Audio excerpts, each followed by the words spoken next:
And Chris, you just give me a heads up when you're ready to get started, okay? Yes. Can you hear me? Yes. Okay. I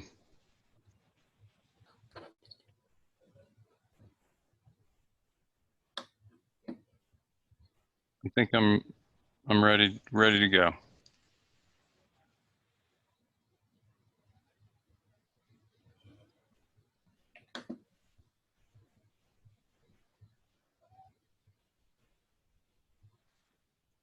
All right. Well, good morning, everybody, and thank you for attending our training this morning.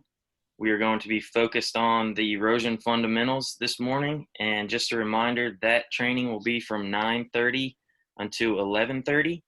And then if you just want to leave your meeting open on your computer, we will reconvene at 12:30 to 2:30 for the RUSLE2 portion of this training. Just a quick reminder, we want everyone to sign into the chat box. And if you are after nutrient management planner credits, please include your certification number this morning so we can make sure that we get those tracked as well. So this morning our speaker is going to be Chris Lawrence. Let's see, let me read you his bio real fast here. Sorry about that.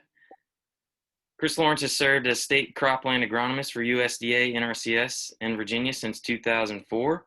He is the lead technical specialist for NRCS and Virginia on conservation issues and annual crop production, including topics such as cropland erosion and assessment, prevention, soil quality and soil health, soil fertility and nutrient management, and cover crops.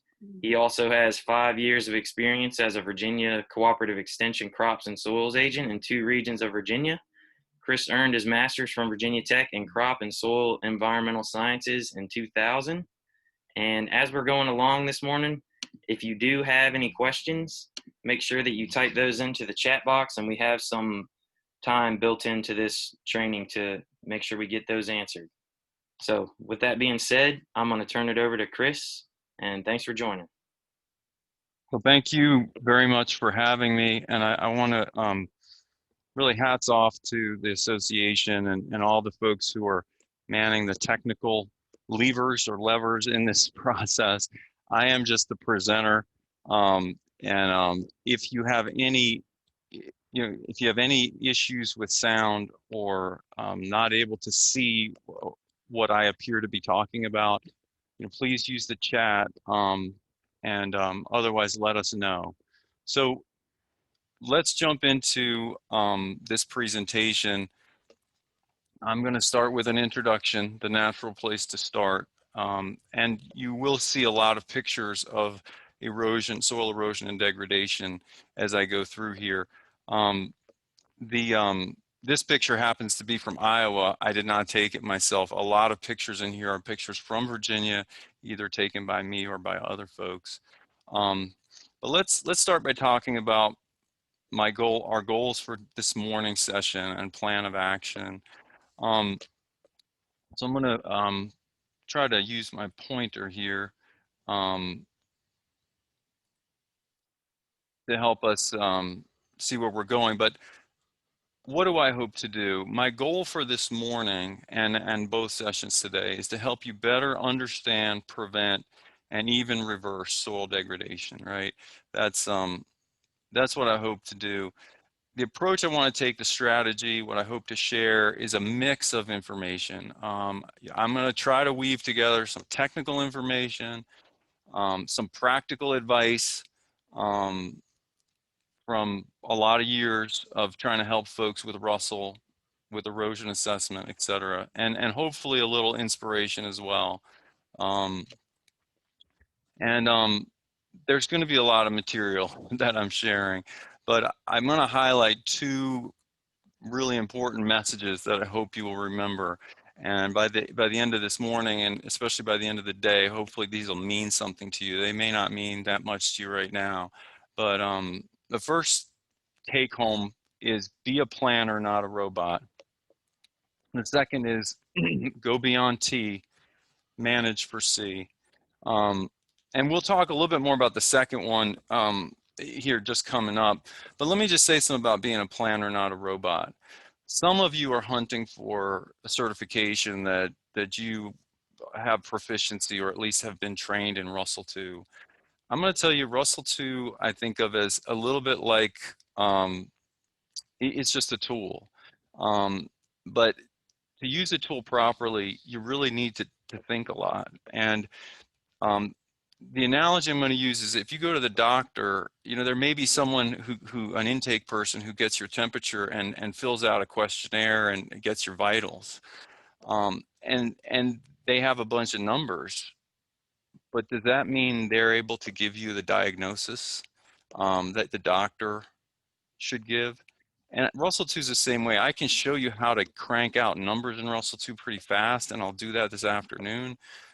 But that doesn't mean that you're using the tool properly, because it's designed to be used by a planner who's doing a lot of thinking and has a lot of background knowledge. So be a planner, not a robot. Go beyond T, manage for C. If you remember nothing else, remember that. All right. Another thing I want to highlight here is caution. You got an old agronomist trying to go virtual. So just, you know, what I want to emphasize is that this presentation is part of a broader plan. I'm trying to develop a multi-part or multi-class web-based course on erosion and degradation, soil erosion degradation assessment. The idea is it's going to have multiple components, and what I'm hoping to do is have a lecture, a series of lectures, and the first of those is the fundamentals of erosion and RUSLE2 background, which is what we're doing right now. So this is my first attempt to do this virtual training, and I appreciate your patience with me. Yeah, we'll see how it goes. The second component that I'm proposing for this this course is assessing sheet and rill erosion with RUSLE2. So that's what we're going to do this afternoon. And then I hope to do another component on organic matter depletion assessment and other soil degradation concerns like soil health, soil quality assessment. And I don't know when that's going to be available, but anyway, it's part of a broader picture. So the plan of action for today is primarily lecture, and I wrote here my second bullet. I have a double apology, which is that I really like to leave time for discussion and questions. I am not leaving much time for that today.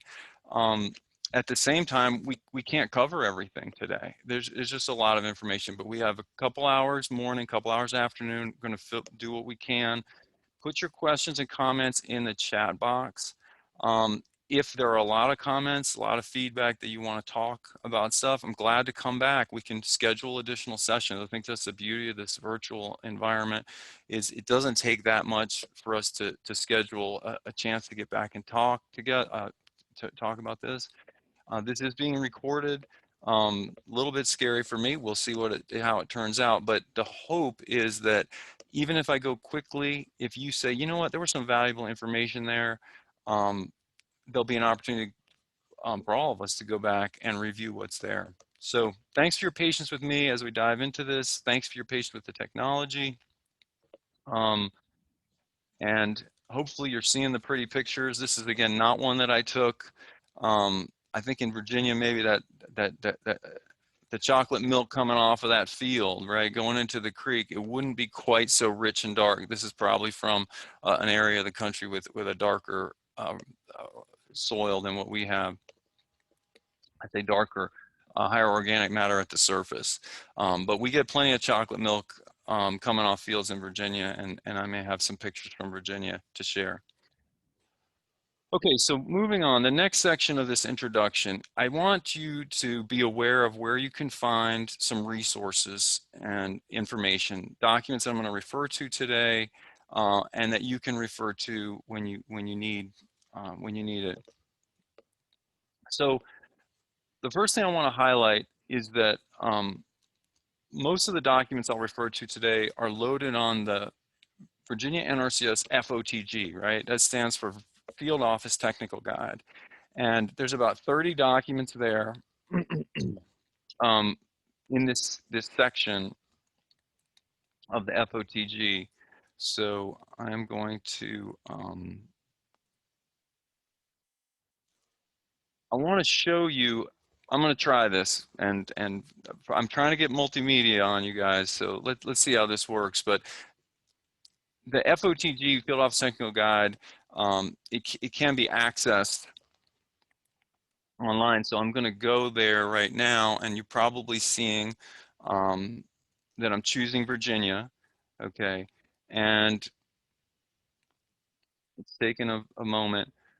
But when you go to the NRCS Field Office Technical Guide for your chosen state, it's got a new look to it over the last year or so. But you can go here to section 1, and there's a folder called Erosion Information. And I'm trusting that the technology is keeping up and you're seeing what I'm seeing. But in this erosion information in these folders, there's about 30 documents. But this can be a little bit cumbersome to navigate these different folders.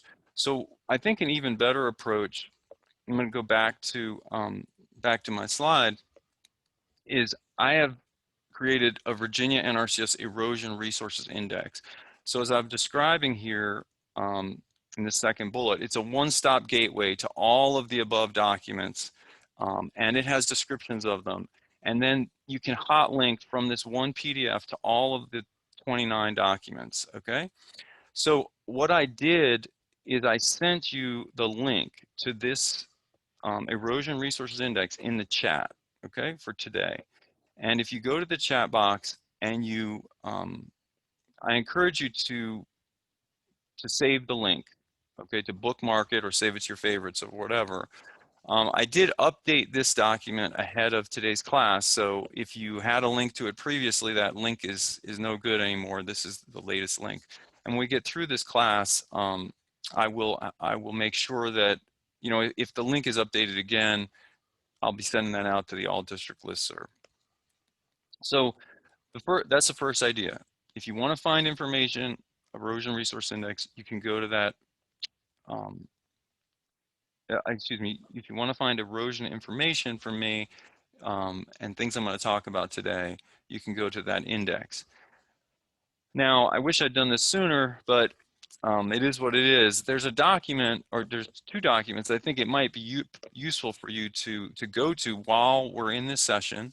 Those of you who are fluent enough in technology to get this done, there's a document that I think it might be useful for you to have either printed out or maybe on your screen. Is a couple of charts that show different categories of erosion and their characteristics. And I think it might be helpful for you to have this printed out. It's just a 2-pager, and we'll go over this stuff this morning. So if you want to do that now, you can do that. But again, it's not document number 4 in the current index. And you know, maybe what I'll do is I'll just go live to that document and show you how it would work. So what you probably see coming up on my screen, this is the Erosion Resources Index, okay? And so if you go here to document 4, hopefully you can see me mousing over document 4, it'll bring up this PDF. Now, when you're navigating through these documents, if you open, you know, one of the target documents, but you want to go back to the index, watch what I'm doing here. I'm clicking the back button, right? So that takes me back to the original PDF that has all the hot links. This afternoon, it's document 23, and I hope you're keeping up with me. I'm assuming someone's going to holler if you can't follow what I'm doing on the screen here, but this is a document I really hope you'll be able to print out for this afternoon. It's got a great deal of information on 2 pages. It's got this color coding, and these are RUSLE2 results. And basically, my plan for this afternoon is to show you how I got these RUSLE2 results. And having this matrix of results in front of you while we go through this afternoon might be helpful. But we won't get to this until this afternoon. So that is, I hope that makes sense.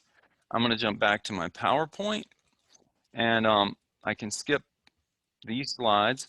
There's some other documents on in that compendium of resources that I have that can complement this talk. And if you're really into what I'm talking about, here's another example. Document number 2 in the index is it's an excerpt from a really good book, and I just have to pitch this book. And every time I have a chance, Building Soils for Better Crops. You can download the whole book for free. It's a USDA publication, but I have a 25-page excerpt that really talks about not just erosion, but how erosion links to soil quality, soil health. So I recommend that if you have a chance. I'm going to pause right now, and really I'm going to jump into some technical stuff now. So my question is, are we good with the technology? Does it seem like all the maneuvering I did on the screen came through? Yep, looks great, Chris. Awesome. Well, I'm so impressed with what Zoom can do. So let's put it to the test and try some more. What I want to do now is define some key terms and concepts. And like I said, there's a little philosophy mixed in here, but I think it's important to put you on the right track in that regard before you get into the RUSLE2 computer program. But a lot of what the terms I'm going to define here are terms that we will encounter in RUSLE. So it's all about context for when you finally get onto the computer. Degradation, conservation, regeneration of the soil. Let's talk about that. Soil degradation, what is it? I like to think of soil degradation in 2 ways, or try to explain it 2 different ways. I've got a plain language definition. It's a loss or impairment of the soil's capacity to function, to do its job, right? So what are some jobs that the soil has? We want a soil to grow plants maximum biomass with minimum inputs, right? And ideally, we want the soil to absorb water from even the most violent events with minimal runoff. Serve as nature's recycling bin, right? Break down organic waste of every kind, and recycle the nutrients in those ways to support new life. So we want the soil to function. When the soil is degraded, it's not going to do those jobs. Now, a soil scientist, and some of you may be soil scientists or at least have plenty of soils training under your belt, you might want a more technical definition. And this, again, is one of my definitions, soil degradation: unfavorable change in soil properties. Okay, so what soil properties are we talking about? Well, we have reduction in organic matter content. We could have reduced porosity and increased bulk density. We could have, again, reduced infiltration and reduced permeability. Water's not moving through. And we can go on and on, right? So if we can degrade the soil, right, that means we can change its properties. But hold on. If soil properties can be changed, then why do we have these soil surveys, right? They contain exhaustive lists and charts that tell us the different properties of these soils.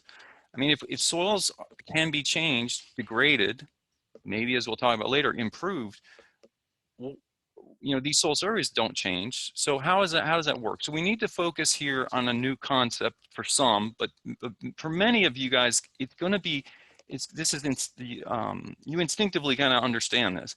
But the important thing, if you're going to be a good conservation planner, is you need to be ready to explain this to people, because there are a lot of people, and I'm even going to say people in the conservation community, who don't fully understand this concept of inherent versus dynamic soil properties. So all soil properties fall somewhere on a spectrum between properties that can be fixed, can be changed, I should say, dynamic or modifiable properties, which are down here on this end of the spectrum, and inherent or fixed properties that can't be changed, impossible to change. So if we look at properties of the soil that we can't change, pretty obvious, landscape position, right? The parent material, right? Quarries down there in Southeast Virginia, those soils were created out of marine sediments in that region. Okay, you're not going to change that, the mineralogy and so forth. But the properties that we really have very little opportunity to change with agricultural management are pretty much everything having to do with the subsoil. Now we look on the other end of the spectrum, properties that can be changed almost overnight, right? Days. We can irrigate, we can add moisture to the soil, we can add nutrients, we can buy fertilizer. But there's another set of properties that be more intermediate. They're still dynamic, but they take more than days to change. They may take years to change, okay? And that's right here. Topsoil properties that are a little bit slower to change, but definitely can be done in years or decades of management. Change organic matter content. We can change topsoil aggregate stability, topsoil porosity, right? Physical, chemical, biological properties. And the reality is, some people would say, well, you can't change soil texture. You know, if it's a sandy clay loam, it's going to always be a sandy clay loam at the surface. Well, we're going to talk about here, you know, we can change pretty much any topsoil property, especially as we get real close to the surface. All right, so let's move on. What I just told you is that not every inch of dirt is worth the same, because what's in the subsoil, we can't change very much, but the topsoil can be changed. The properties of the topsoil and the topsoil itself. So what makes topsoil different from subsoil? Is it the fact that topsoil is on top? No, that's really not, you know, what matters. The difference between topsoil and subsoil, we could summarize one as organic matter and biological activity, okay? That's what makes topsoil topsoil, and having that porous sponge structure. Of course, there's nutrients and so forth, but these are the things that really make topsoil special. And so soil degradation, which is what I'm going to talk about all of today and perhaps in continuing classes in this broader course, it's about topsoil degradation, right? It's about topsoil. So when we talk now about forms of soil degradation, these are some terms that you may already know very well, or they may be relatively new to you. If we think of organic matter depletion, right? Soil compaction, there are others, but if we just think of those are forms of degradation that can really take away organic matter, reduce porosity, really change topsoil to subsoil, right? If we have flat fields, they're not subject to erosion, not subject to wind erosion, not subject to much water erosion, perhaps. We can really damage the topsoil. We can degrade it by changing its properties, okay? But the big daddy, right, of all soil degradation is erosion. And erosion is not just a degradation and damage to the soil, it's the wholesale removal or disappearance of topsoil. And so what I want you to think about here is that if we just remove the topsoil, and hopefully you saw over here on the left-hand side that the layer of topsoil got a lot thinner. Erosion doesn't just get rid of the soil, it actually brings subsoil closer to the surface. It turns the layer that we farm, the layer that's exposed to the ground, to the surface, it turns it into subsoil.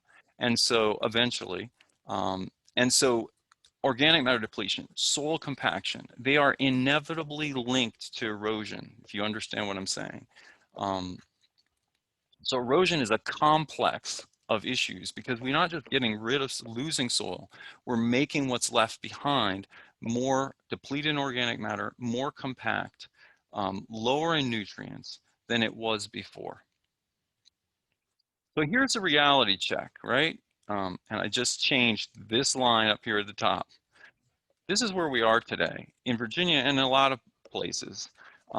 Especially on our more marginal soils, okay? We have already lost pretty much all of the original topsoil. So this is where we are.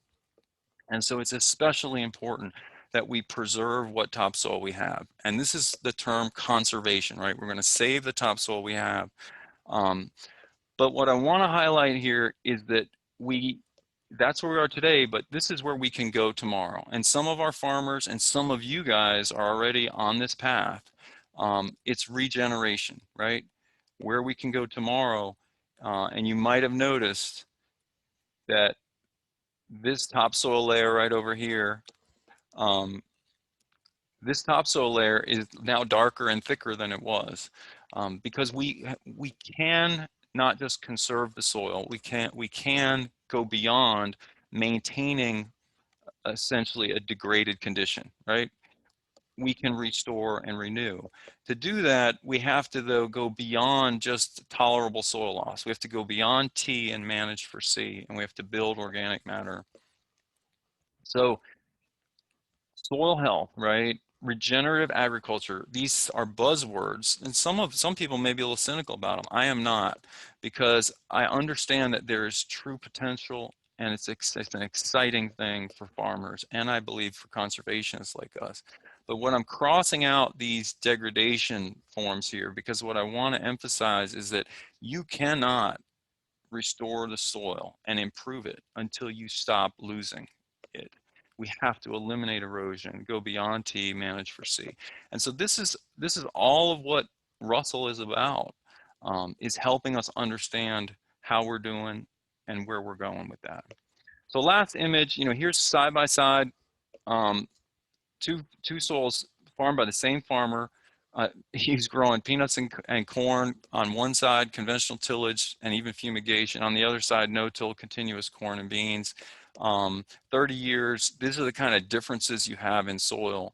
And we really can change topsoil properties. There are dynamic properties we can change, yes. We can change them for the better. And that's exciting. But remember, it's much, much easier to change dynamic soil properties for the worse in longer lasting and even permanent ways. We have to conserve the soil before we can rebuild it. So that's kind of some of my inspiration. I don't know how that went over out there. As someone who's done a lot of teaching in person, it's useful to see the reactions. But unless there's any burning input from the moderators, I'm going to keep going. All right.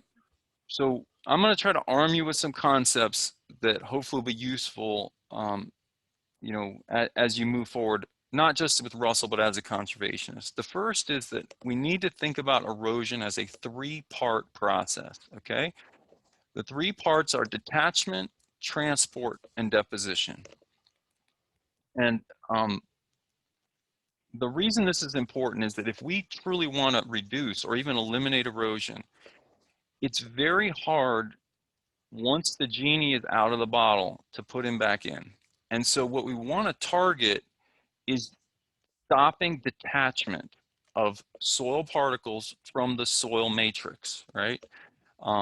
And what I have here is an image of, a rainfall simulator tray. This is a rainfall simulator demonstration that I might show you a video of this morning if I have time. And many of you may have seen it before. But what we have up here, up at the top here, is on the top right, we have an area where there's been detachment, right? There's been detachment of sediment, and that sediment has been transported. And you see at the bottom of the tray, this is probably a 15% slope that this tray is on. It's a little bit hard to tell, but you have deposition. Okay, so deposition can be local deposition. So in this case, this tray is 2 feet long. And so, the deposition occurred 2 feet away from the point of origin of the sediment. But as you also know, sediment can be blown or washed thousands of miles. So we have remote deposition. Eventually, sediment is going to come to be deposited. But remember the three-part process, and remember this idea that it's the detachment we want to focus on. So another term that I've already used, that we're going to talk about a lot, is soil loss. And RUSLE2 uses the term soil loss for conservation planning. So what is soil loss? This certainly looks like soil loss, this picture that we see here. But to refine what we're talking about, I like to use this picture. So this image shows a field, and that's I-81 in the background. This is on the west side of I-81. I think it's in southern Rockham or northern Augusta County. And I'm going to try to use a pointer option here. Hopefully, maybe this will work. So I'm drawing an arrow, right? Look at this knoll in the field. Okay, you can see this is the sloping area, and there's clearly been erosion here. Now, then we have this other part of the field down here, which looks like, pretty much a depositional area. And actually, we get to the edge of the field, you can see there's a fence, and there's actually a waterway here. I'm not sure, what creek it is, but so the question is, if we have soil that was obviously eroded from the knoll, up here on the left, if it gets deposited in the field, it never gets past this fence over here on the right. It never gets to the creek. It never actually leaves the field. Is it still lost? Okay, and that's the question. And the answer is yes, because even though it might not have left the field or the farm or the watershed or whatever, it still left that slope, and that slope has now been degraded. So soil loss, as we still use it in NRCS and all the conservation community, is loss of topsoil from its place of origin.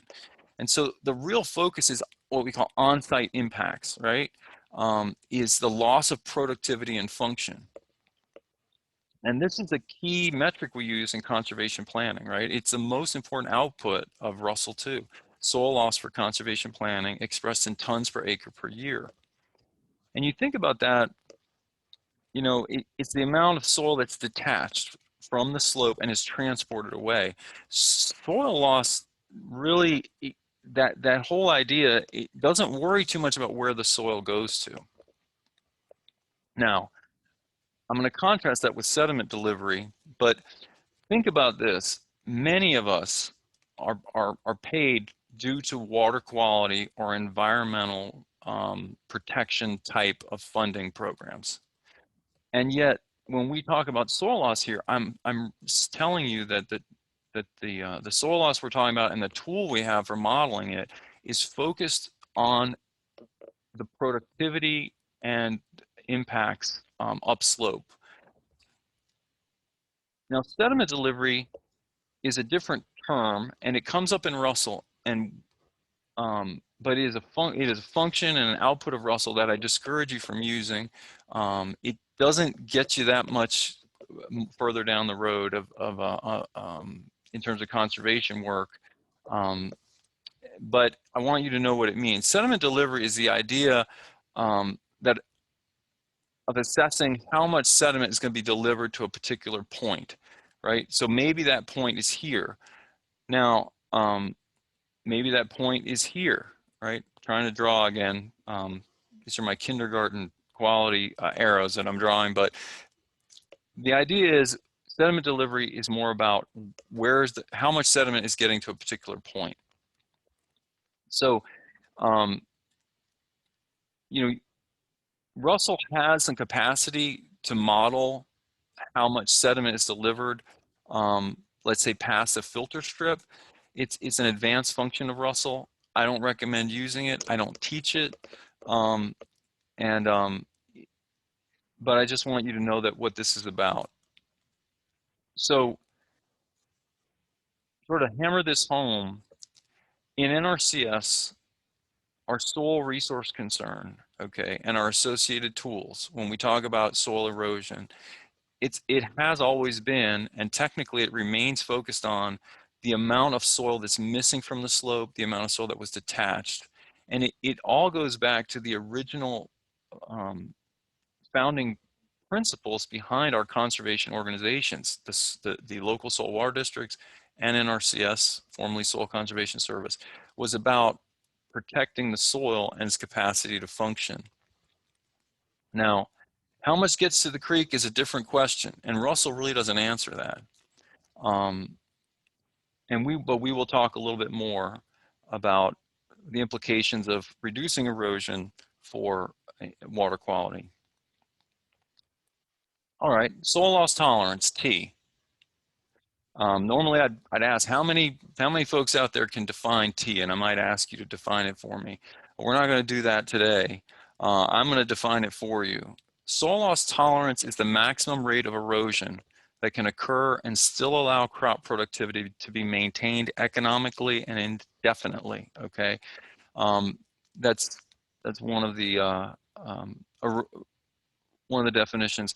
So T is NRCS's traditional performance target for sustainable soil management and conservation planning, right? This is how much bleeding we can have and the patient can still function at a reasonable level indefinitely. Because you can bleed a little bit every day and you can still function.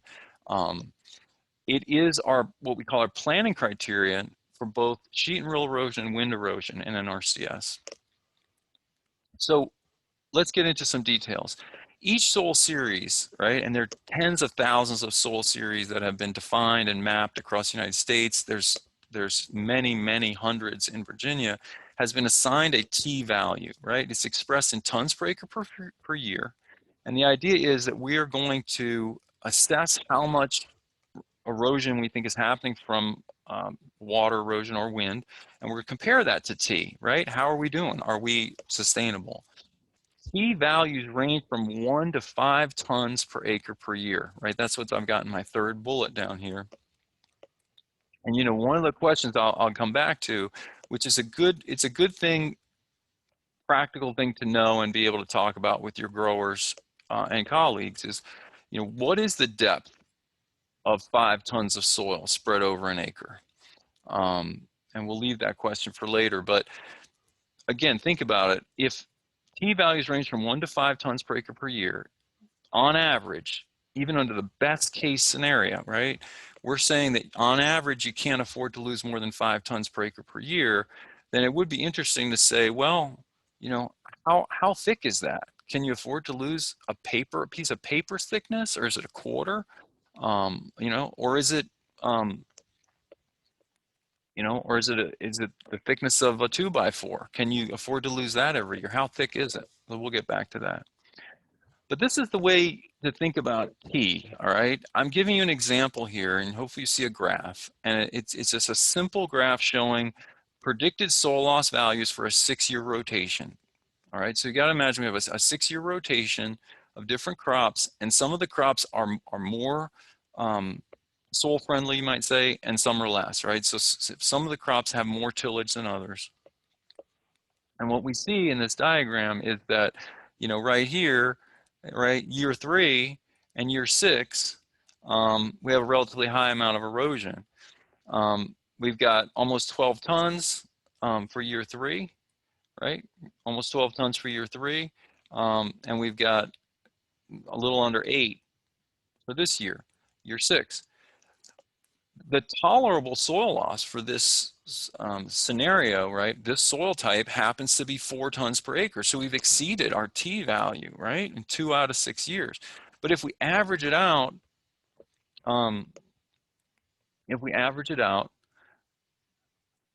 we are below T for the 6-year period.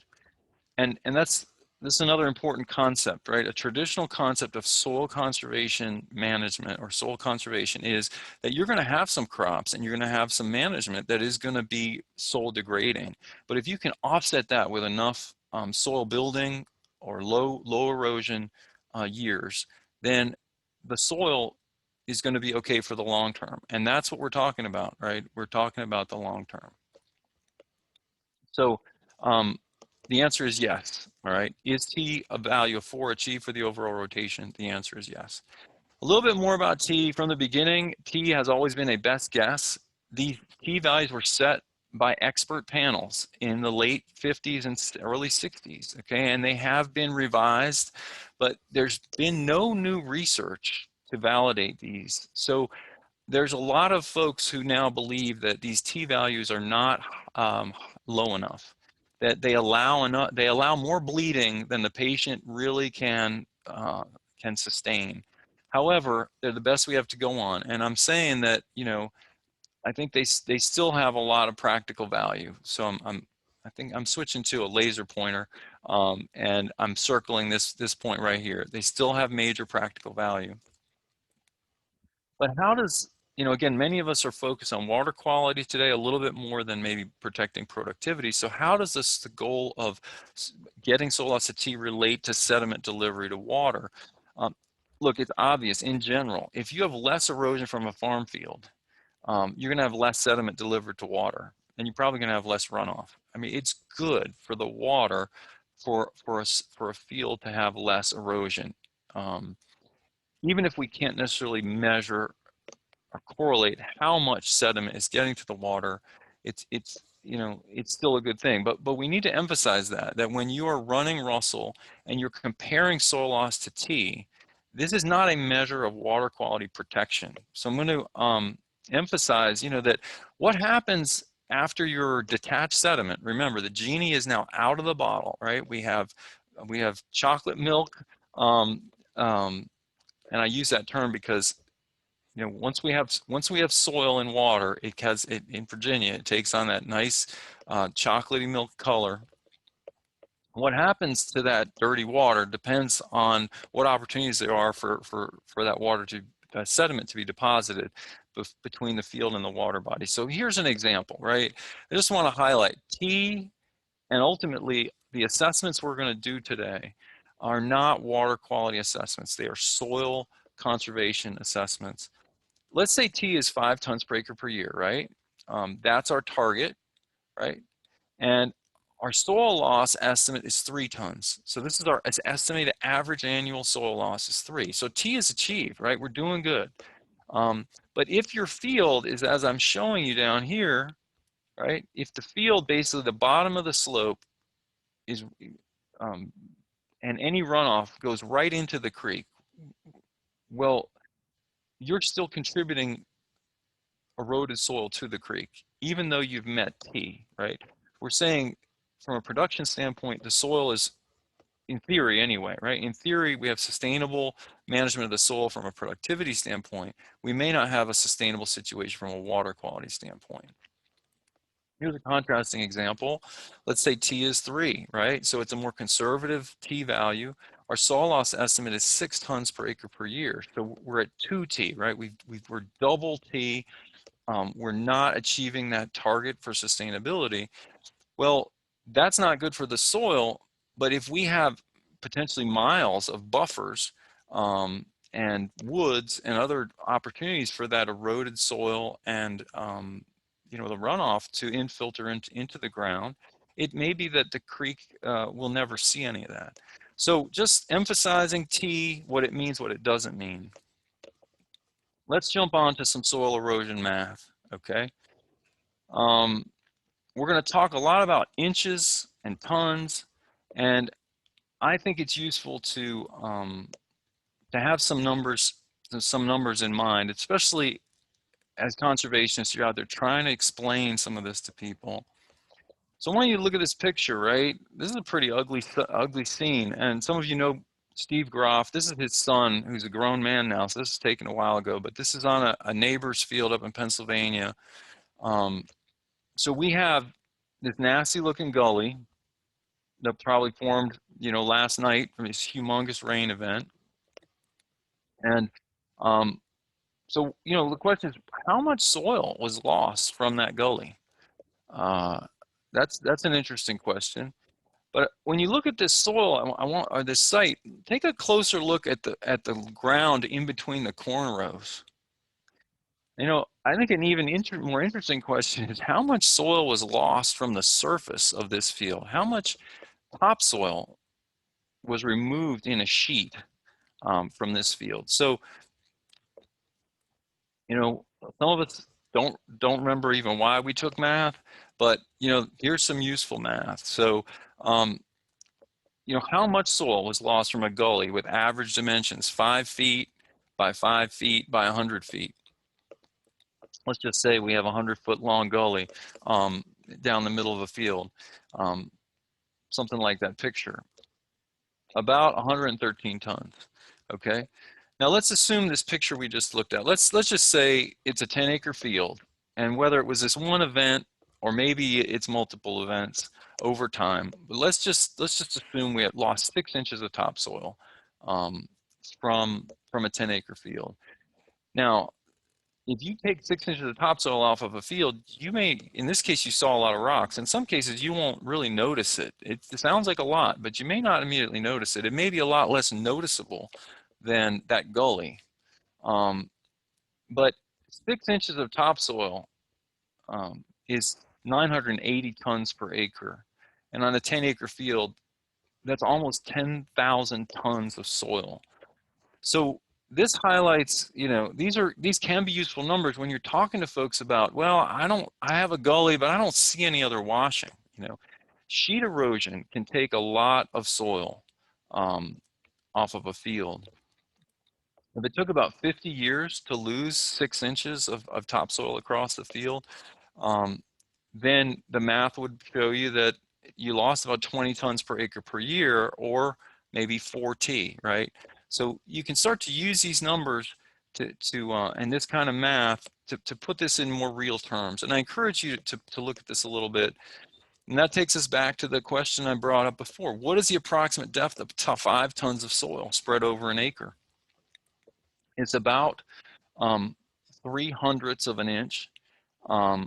It's a little less than the thickness of a dime. So, if you're starting to lose 4 tons, think about it. You're losing 4 dimes worth of soil per acre per year on average, 4 dimes. That's the kind of soil loss that we just looked at above, right? In 50 years, you're going to be losing 6 inches. And so relating it to something like a dime and relating T to a dime and then to how much soil is lost, I think can be useful. I'll tell you, I'll never forget, and maybe in a future edition, I'll have some math on this, but if someone's losing a lot of topsoil, the question is, well, how would he or she feel if you said, let me bring a 10-wheeler over and load some of your topsoil into it? And when you start talking about trucking soil off of a field, that's another way to get the farmer thinking, oh, maybe I am losing an important resource here. Where can I find out how to do these computations? If you go to the Erosion Resources Index, right? I gave you the link, hopefully you've bookmarked it. There's a document on calculating soil loss based on volume of missing soil. And what it comes down to is you just got to remember a few numbers. You get your cubic feet of soil, and you multiply by 90, which is roughly the density of its average soil. Just some rough math. Check it out. All right. But wait, isn't erosion a natural process? I got a little bit more to go here, and then we'll take a break. So, look, you are going to run into farmers, and you're going to run into conservationists. Some of us on the call have even said this before. Well, some amount of erosion is natural. And what I want you to do is really challenge yourself to think about this, and and I'm going to challenge you right now to remember the difference between geologic and accelerated erosion. When that farmer says to you, well, some amount of erosion is natural, so I don't understand why we can't just tolerate a little bit more than this. What, my T values 2? Why does it have to be so tight? Some of it's natural.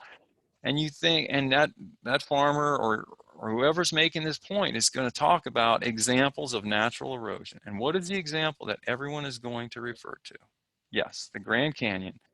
This is an incredible site, and formed by erosion over time, as were the mountains in Virginia have been shaped by erosion. It is natural, but it is over geologic time. And what we're talking about is today, and as conservationists, we're talking about accelerated erosion over human timeframes, decades, even centuries. Here is an example of accelerated erosion over human time. Providence Canyon, Georgia, right? 1,000 or more acres of land that, due to its particular geology, have been ruined for anything other than a state park by erosion in human time since first the land was first farmed by Europeans, this canyon system has developed. And although it makes for a really cool state park, this is what can happen with accelerated erosion. So natural erosion is geologic.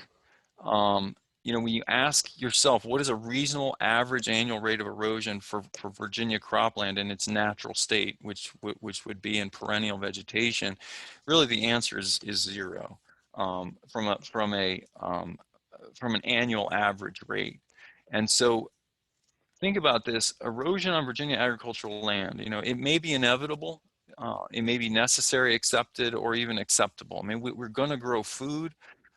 We're not going to manage the land necessarily in dense perennial vegetation, but it is not natural. So don't fall into that.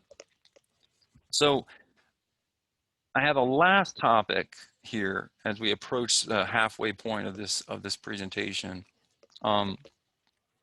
And the topic, I call it multi-level feedback loops and the erosion of civilizations.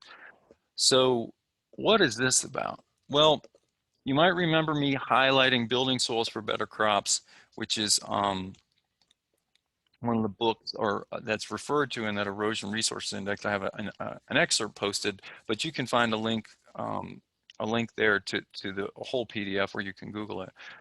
So what this book has there are many types of different ways to show this idea, but the idea of a downward spiral, a downward negative feedback loop, it starts with not taking care of the soil right up here. Intensive tillage, soil erosion, insufficient added residues.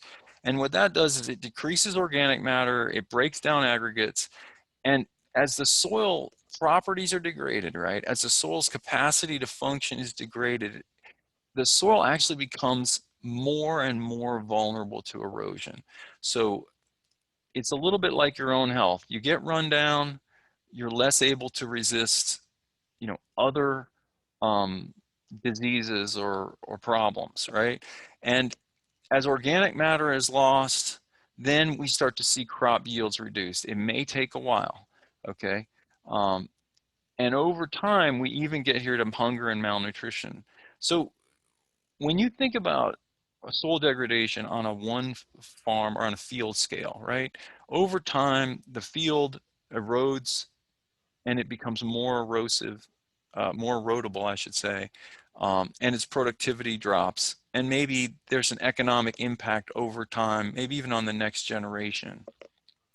What happens when that situation occurs over a long period of time across an entire region or across an entire country?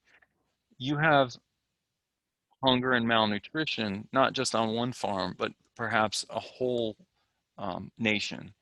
And the idea, a key idea that has actually led to the creation of the agencies you and I work for, is that these processes help explain a lot of human history, and that there have been a lot of civilizations that have, due to mismanagement of the soil, have either collapsed or had great declines. And so what I want to do here is, as I end this hour, is I want to play for you, or try, right? We're trying to take our Zoom meeting to the next level with a video clip. I want to try to play for you a video clip of David Montgomery talking about one example of how soil erosion and degradation, many of us think, certainly he thinks, can explain some really important aspects of history. He wrote this book, Dirt, the Erosion of Civilizations. I strongly recommend you guys getting a hold of it. It is not free, but it is an excellent book. And what I'm going to do now is I'm going to pivot and try to play for you. I'm going to try to play for you a video. And I have to admit that, where are we? Hold on, folks. We didn't test this out, and hopefully the audio will work. And if it doesn't, you just let me know. So I'm going to go to full screen, and let's listen to David Montgomery talk about a little one aspect of his book, Dirt, the Erosion Let me talk of about colonial North Civilizations. America. Why? Well, there's actually a great wealth of historical documentation from colonial North America and a great story in terms of the role of soil erosion on shaping contemporary American society. Let's start with a letter from George Washington to Alexander Hamilton in 1796, where he wrote about complaining about the erosive practices that colonial farmers used on their plantations. And in Washington's words, he wrote that a few years more of increased sterility will drive the inhabitants of the Atlantic states westward for support, whereas if they were taught how to improve the old, instead of going in pursuit of new and productive soils, they would make these acres which now scarcely yield them anything turn out beneficial to themselves. Washington was basically arguing that the future of the United States in the earliest days of the country lay in westward expansion across the Appalachians, not because of some kind of manifest destiny to overrun and civilize a continent. That argument came a century later as a bit of social reverse engineering. He was making the argument based on the idea that the farmers on the eastern seaboard were exhausting the soils fast enough that as an agricultural nation we would have to go to the other side of the mountains to stay in business. Washington was a plantation owner. He was very concerned with the role of soil erosion on agricultural lands in the southern United States. Why was colonial agriculture so erosive? Well, in part because tobacco and cotton were very erosive crops to grow in the way that colonial agriculture treated them. There's a whole section on the book that goes into the causes for that and how it actually contributed to the run-up to the American Civil War. But let me simply today, focus on how much soil erosion happened as a result of colonial agriculture in the southeastern United States. This map shows you the answer to that. It was put together by Stan Trimble a couple decades ago, and it shows the extent of historical soil erosion, post-colonial soil erosion, in the Piedmont region, or the upland region, ranging from Virginia up there in the upper left-hand corner down to Alabama in the lower right-hand corner. So we're not talking about the coastal plain where it was relatively flat and erosion wasn't as big a problem. We're not talking about the Appalachians where they weren't farming yet. But we're talking about the upland hill country farms throughout the southeast. You notice that most of it has lost 4 to 10 inches of soil, that gray color across there. Some of it more than 10 inches of soil. Well, is that a big deal or a small deal? There was only about a foot of fertile black topsoil across this region to begin with. So if over 200 years of colonial agriculture, we were able to erode off most of the soil across a fairly broad region of a country that was fundamentally dependent on agriculture for its national economic livelihood. Think about what the Greeks and Romans could have done to their homelands with 1,000 years at it. Think of what the Easter Islanders could have done it with 1,000 years at it. Think of what the Chinese did in the edge of the Tibetan Plateau with several thousand-year run at it. In other words, the idea that sustained soil erosion from agricultural activity could lead to wholesale loss of the soil starts to become not such a crazy idea when we can demonstrate that it happened in my own country in historical times. Okay, well, I'm going to be interested to know whether that seemed to work for you guys. I'm going to finish up. I'm going to finish up this section with just a couple more slides, and that whole process knocked me out of my PowerPoint. So here's my next slide. This is I want to highlight that Dr. Montgomery did not, come up with all these ideas. That wasn't the first one to come up with the ideas. Here's a quote from 1913 saying that if you go to, the Middle East and you look at the buried cities, it is the story of an abandoned farm on a gigantic scale, depleted of humus by constant cropping. Land could no longer reward labor and support life. So these ruins that you see in this picture, right, I believe, what my understanding is that there are the ruins of an amphitheater there that could seat 60,000 people in Roman times. So you think about that. All there are right now is some few goats running around. At some point, there was enough productivity in the region to sustain that kind of population and civilization. So the last thing I want to say, we invited Dr. Montgomery and his wife, who also now is a co-author with him, to Virginia. Some of you may have heard them speak either in the Shenandoah Valley or at VSU. But between the two of them, they've written these 3 books, and I really recommend all 3 of them. And what they've moved from is the idea that erosion, is almost an inevitable aspect of civilization. That is, and we may be fated to our own destruction. To the idea that revolution in how we approach the soil, could bring the soils back to life. And finally, The Hidden Half of Nature is a hugely influential book for me about how the biology of the soil is a lot like the biology inside each of us, and how microbial processes in the soil that protect plants from diseases are similar to the processes that should be working in you but may not be. But that's another story. So what I want to do now, I think we've hit right on 1 hour. I want to take a pause because I heard someone use the term bio break. It's a lot of talk that I've given.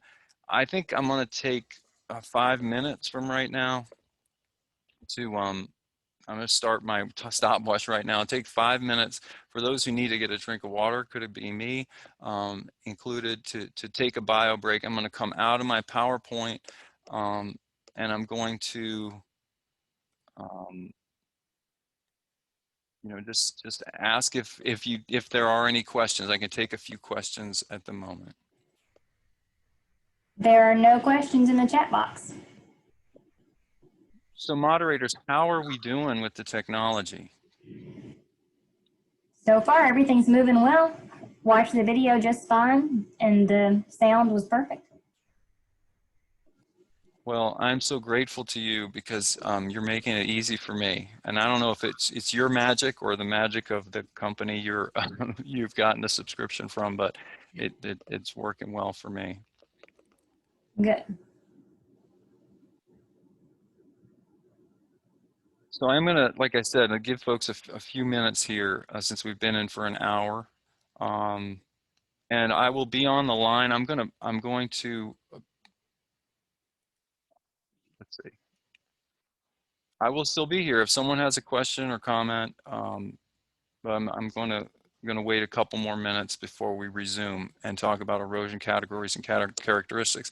I will say this is the section where I'm hoping, or I think it might be useful to get that document. It might be useful to download that document, have it either on your screen alongside or in front of you, so we can go through it. All right, talk to you soon.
everything is yield driven. Everything is economic.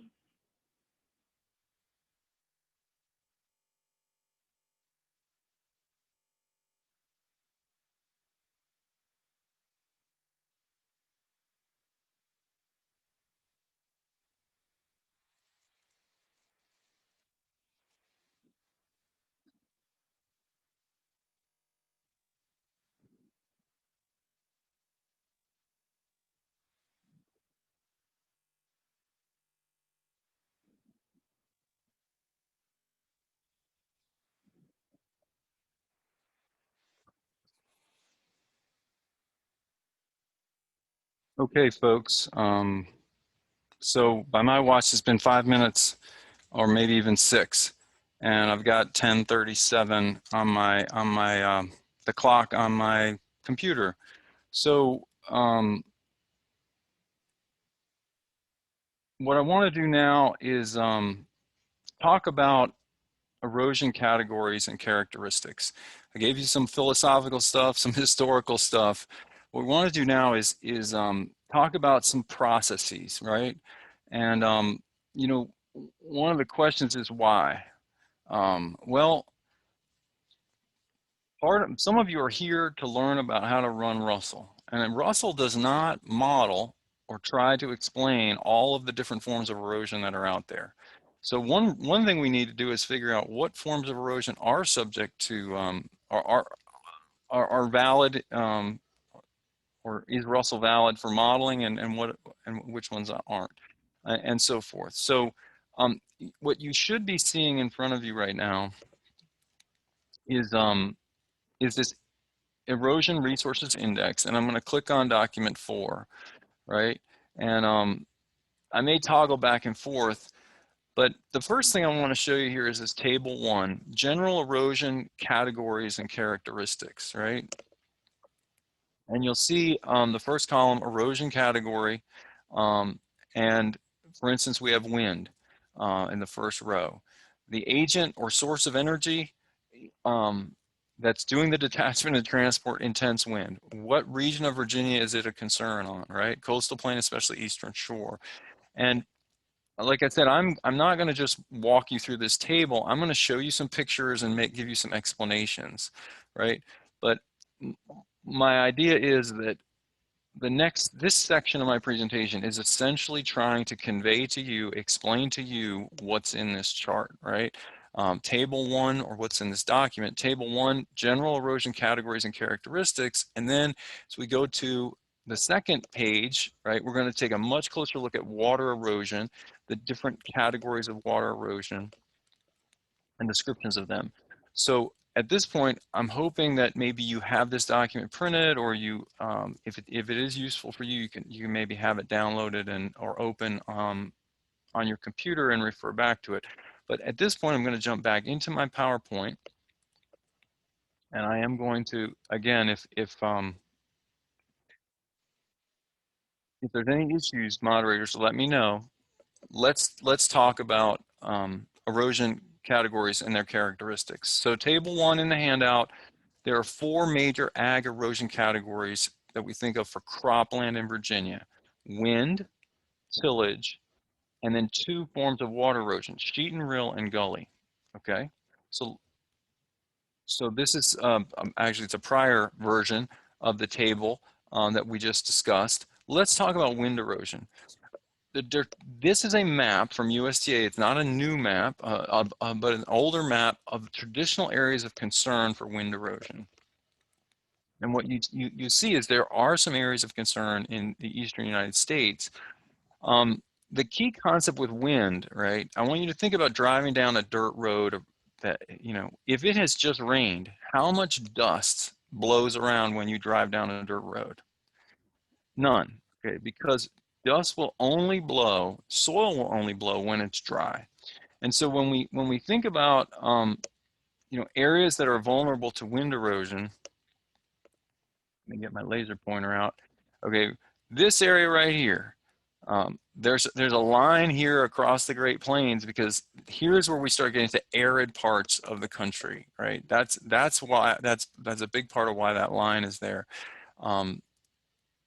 part of the reason why we have an area of vulnerability here has to do with soil type, right?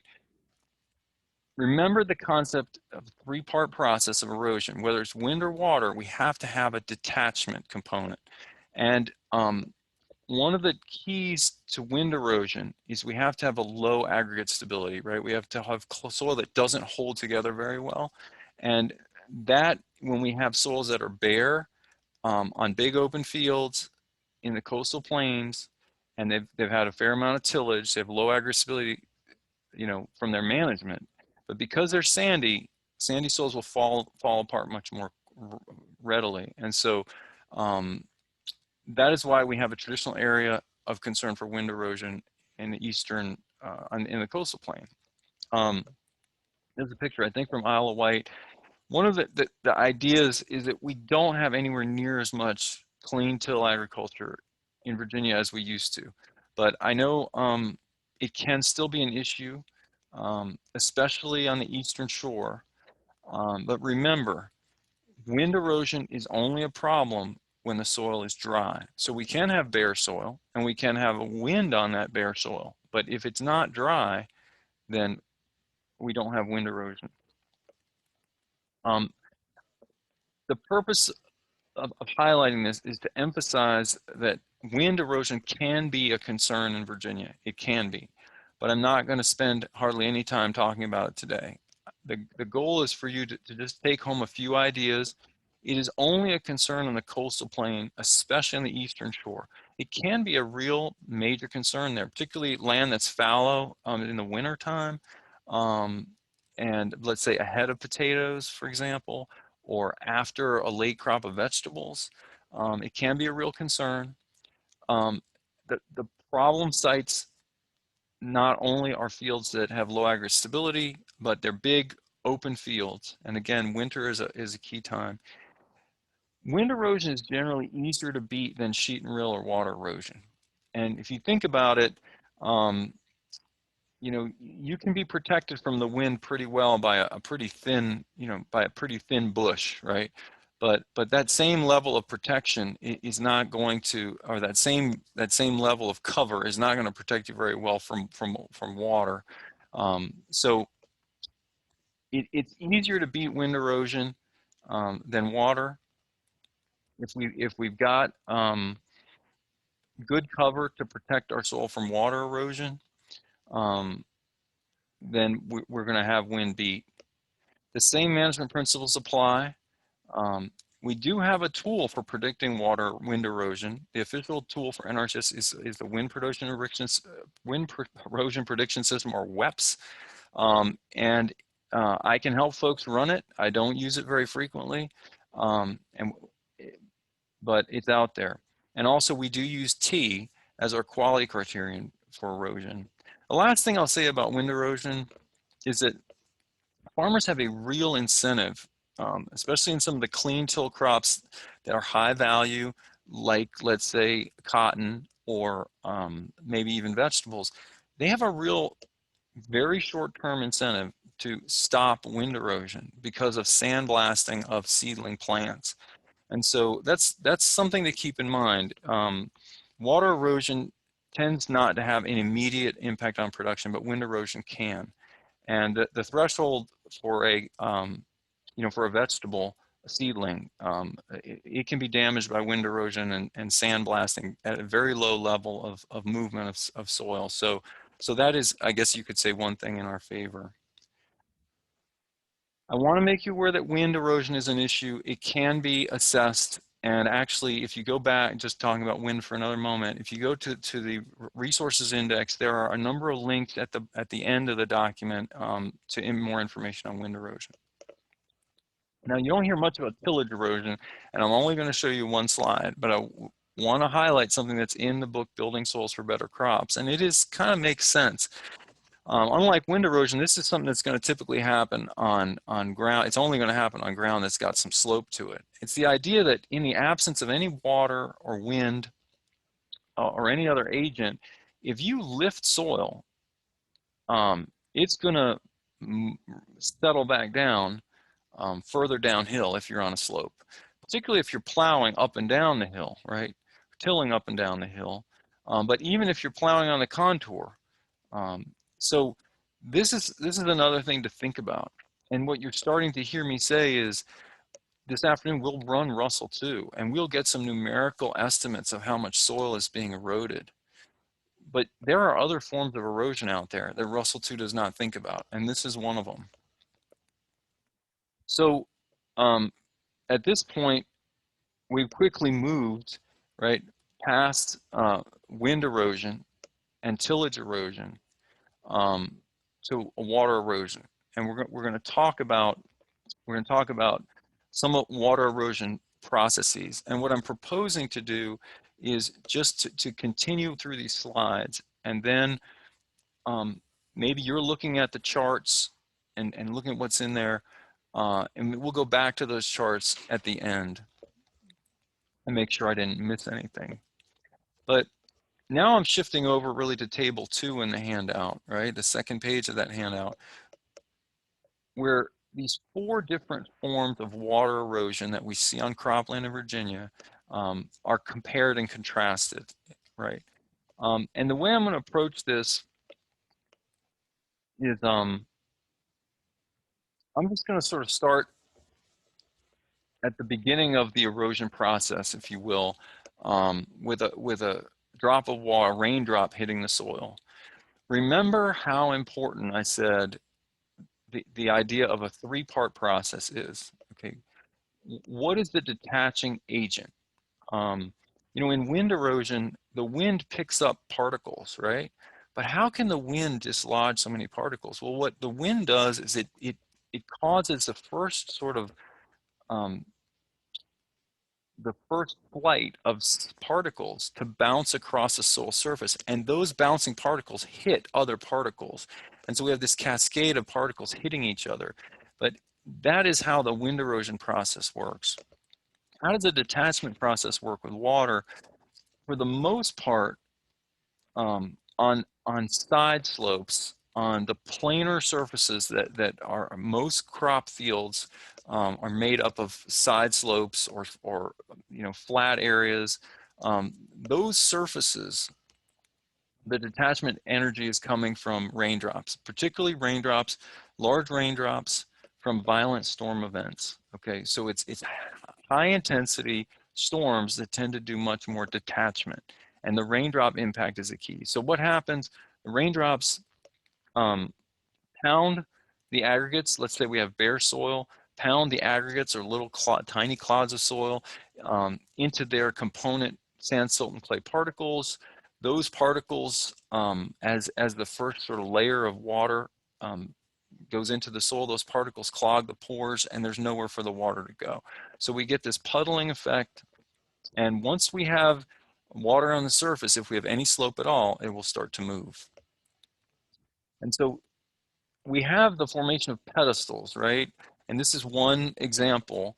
When we have an obstacle to something that protects the soil from the impact of raindrops, we see these pedestals form. And in this case, most of this is actually clay that's more resistant, but there's a few white rocks or pebbles you can see. You can see I'm with my pointer, I'm showing you some of these rocks here in the coastal plain. This is Greg Hammer's knife. He took this picture.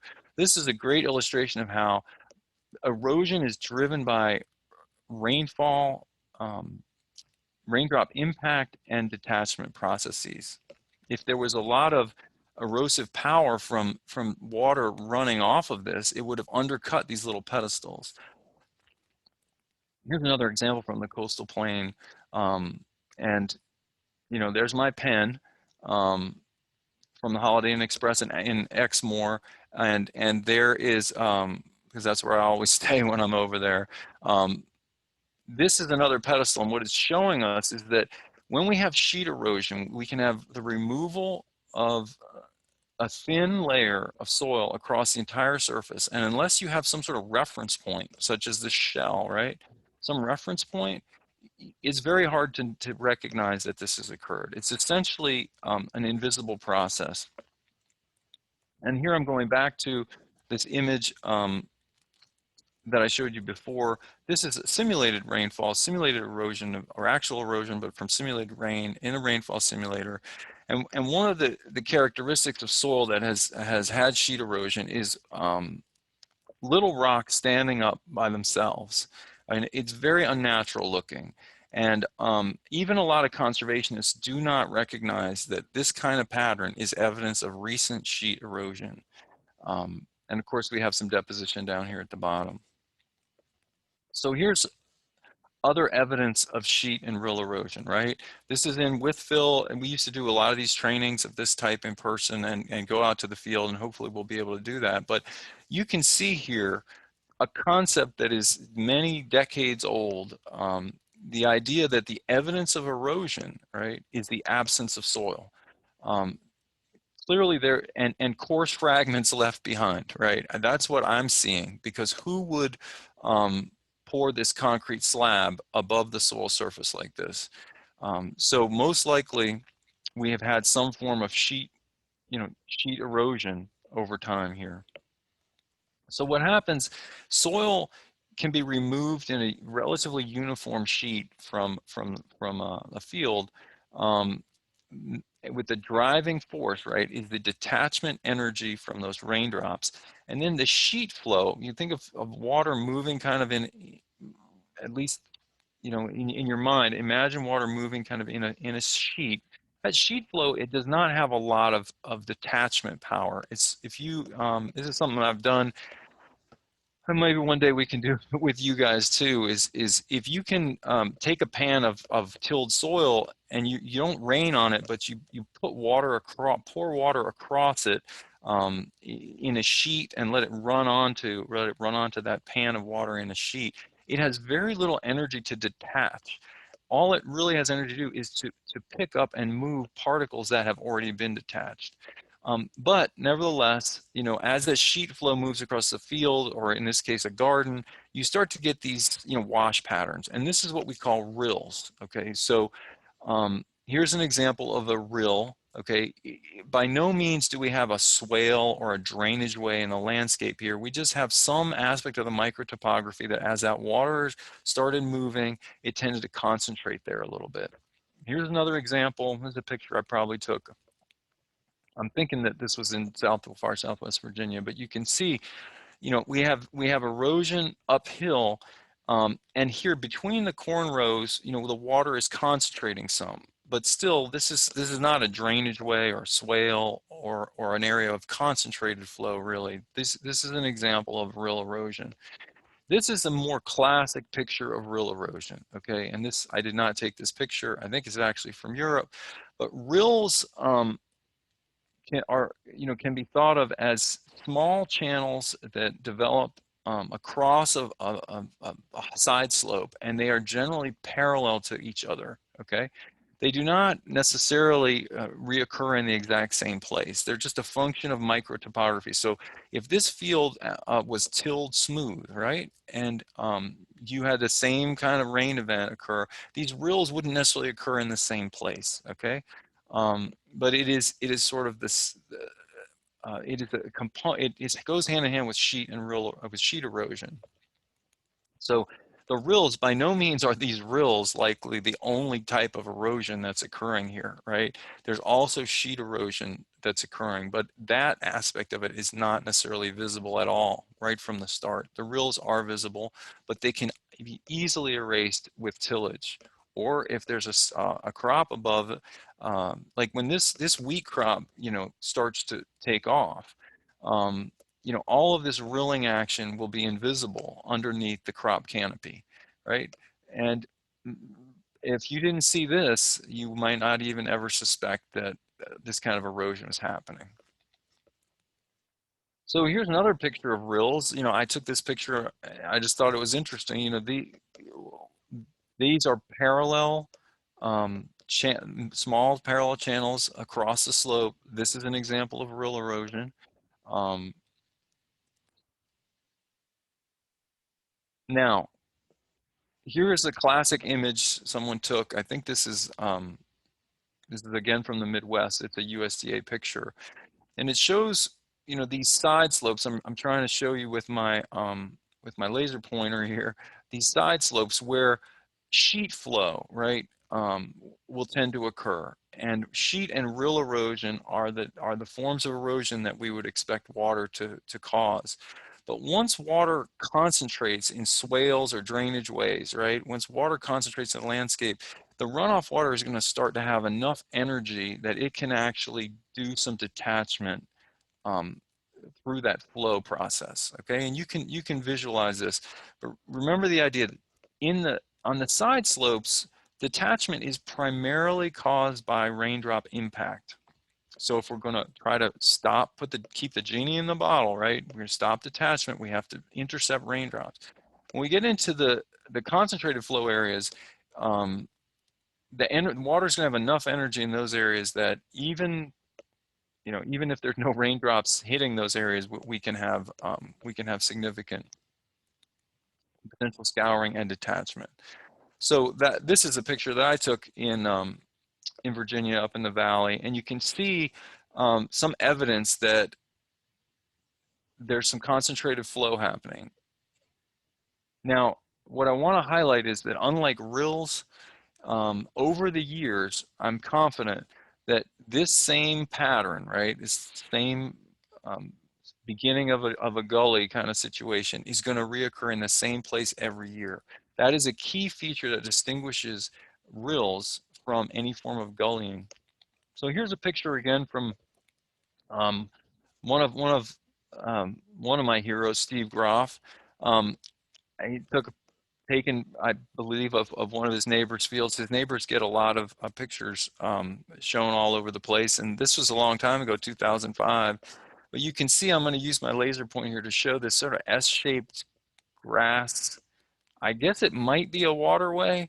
It doesn't look to me like it's really doing what it's supposed to do, just based on how it looks there. But you can see this side slope is completely clean tilled, right?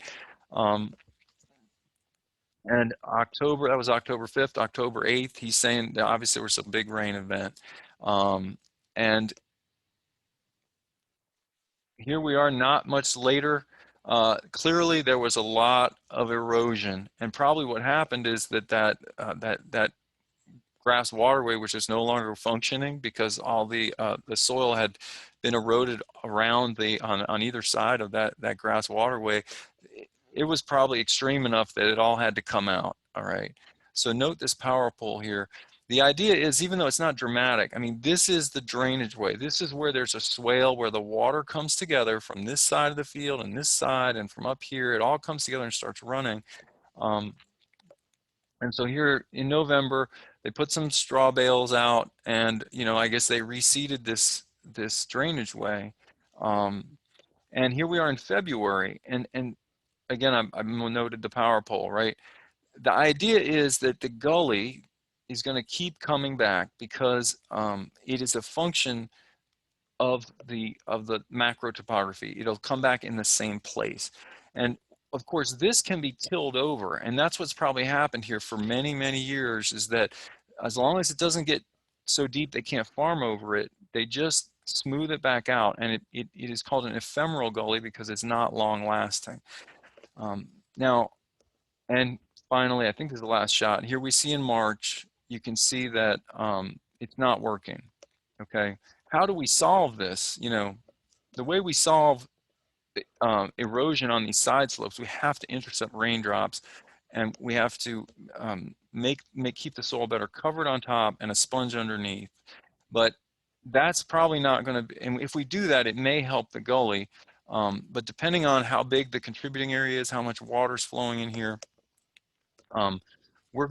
we may need to use a structural practice or grass waterway or something to slow this water down and to harden or armor the channel. So now we get back to, again, another picture from Steve, but concentrated flow. That was ephemeral erosion, gully erosion. This is classic or incised gully erosion, right? And that when we have water concentrating, it can be due to a man-made feature. Like here, it would appear to me the road is concentrating the flow of water. It's another example. This is one of our former NRCS guys from Hanover. Water is concentrating and it's cutting. Picture I took. You know, gullies don't have to just be on cropland. They're particularly evident sometimes in pasture because the ground isn't getting tilled.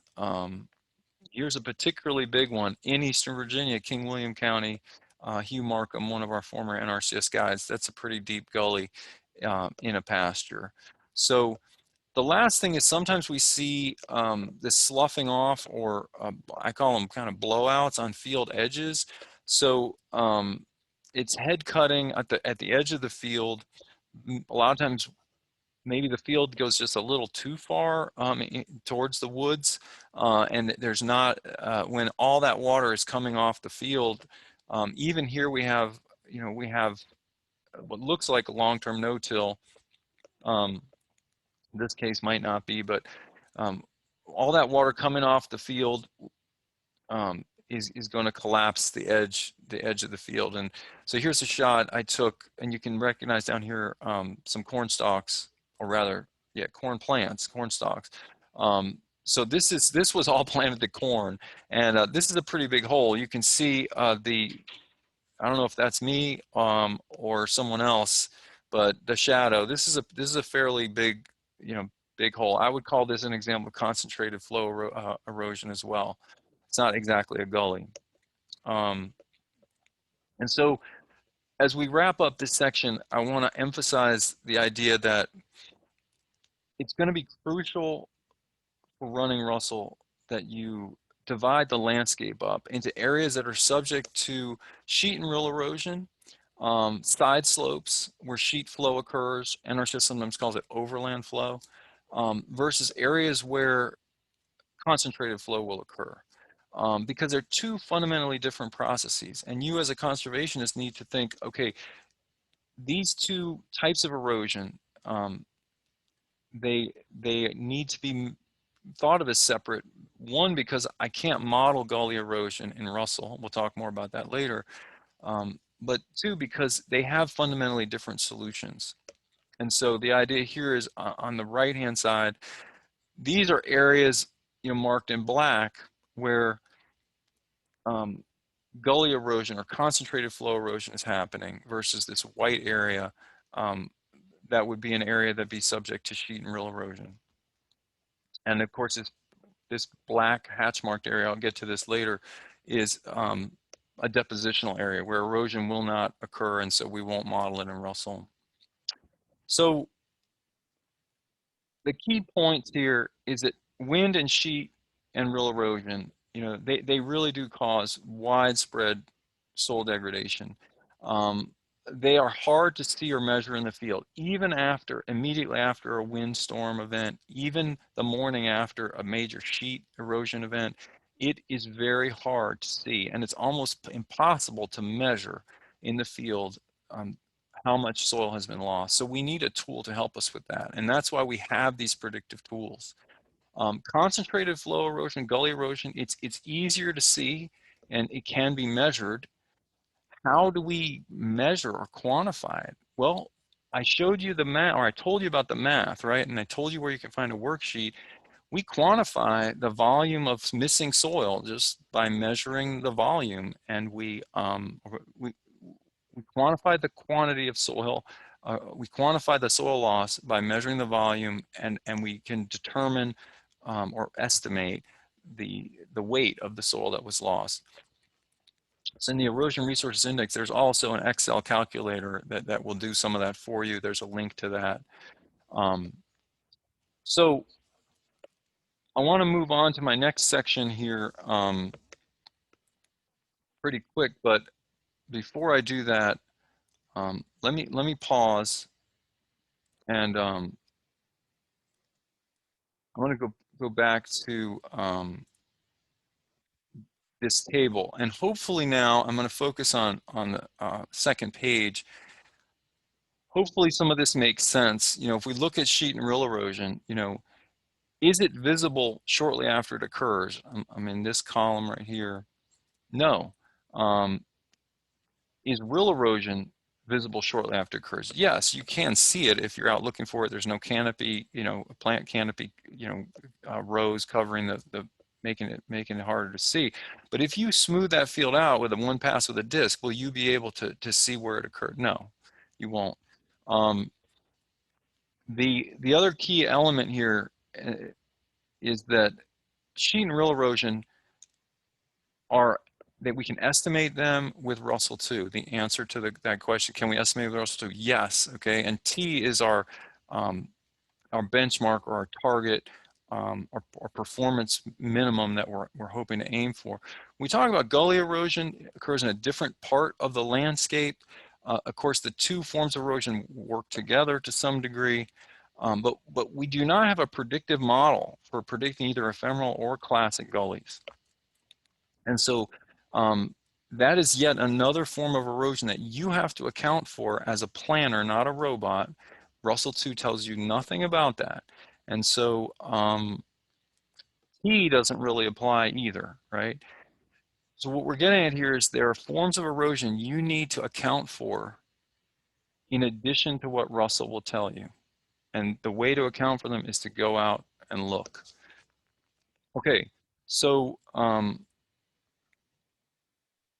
now I want to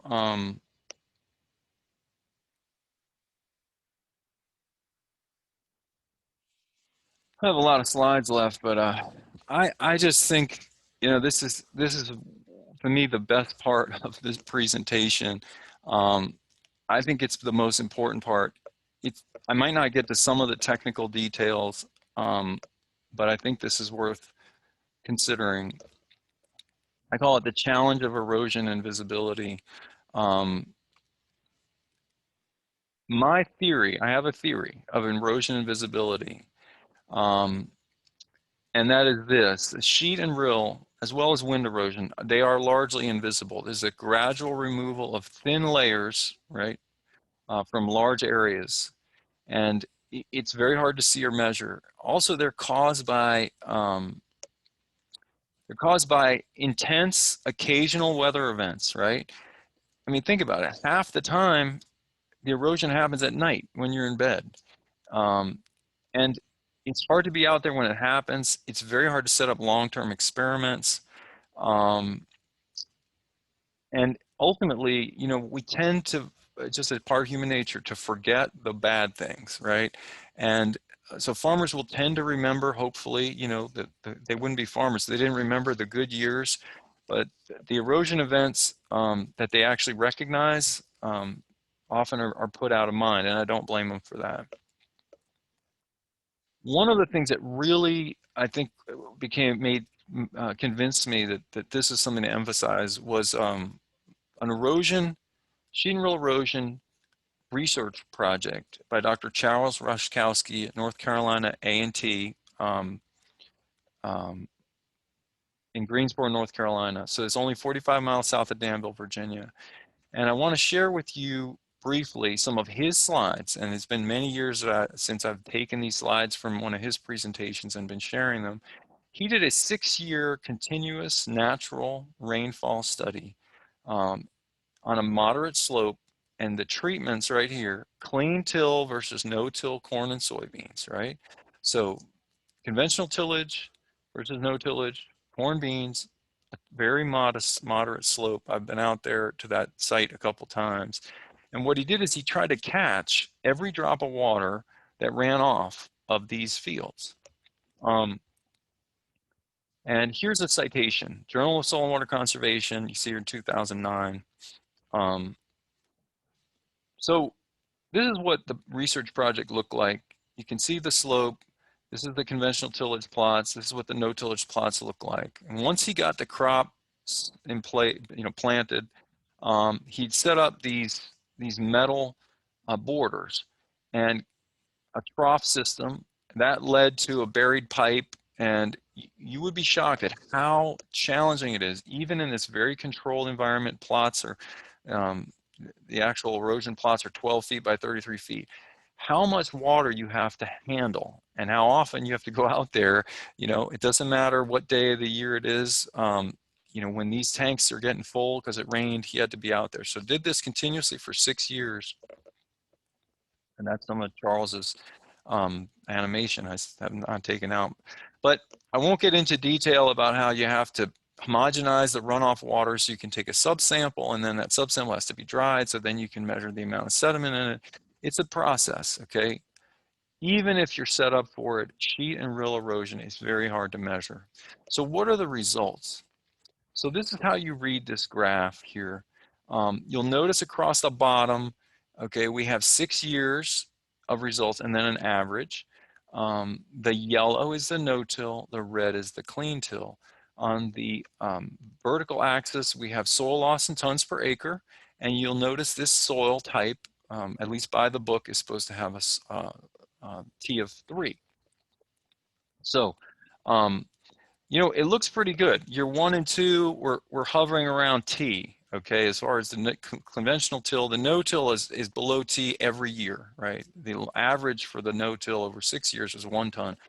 But what you see here in the 3rd year of the experiment, okay, the red bar goes way off the chart, okay? 114 tons.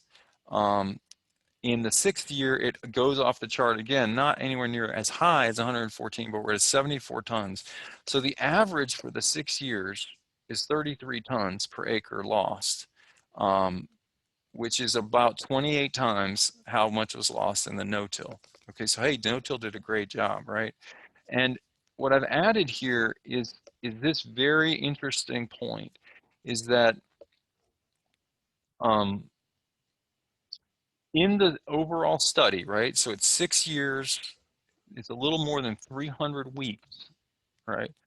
177 out of 200 total tons per acre that was lost. 90% of the erosion from the conventional till plots were lost during 3 weeks of intense storms, right?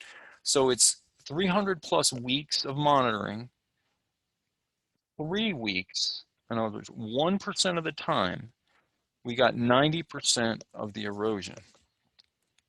And, you know, these are just some drilling down into some of the years, the bad years. In 1997 and 98, in July, there was a huge amount of erosion associated with maybe a week of storm events. It just happened to hit the right time in terms of, you know, what residue was out there and so forth. Again, summer and fall, so it's not, the huge numbers did not come in this case from winter events, and that's because why? When do we have the most violent rain? It's not generally in the winter, although sometimes the current weather makes you wonder, but in the summertime we tend to have violent rain events, and you can see in June and September of this last year of the study is when we had these huge events, and where we had you know, again, a lot of erosion in a very short time.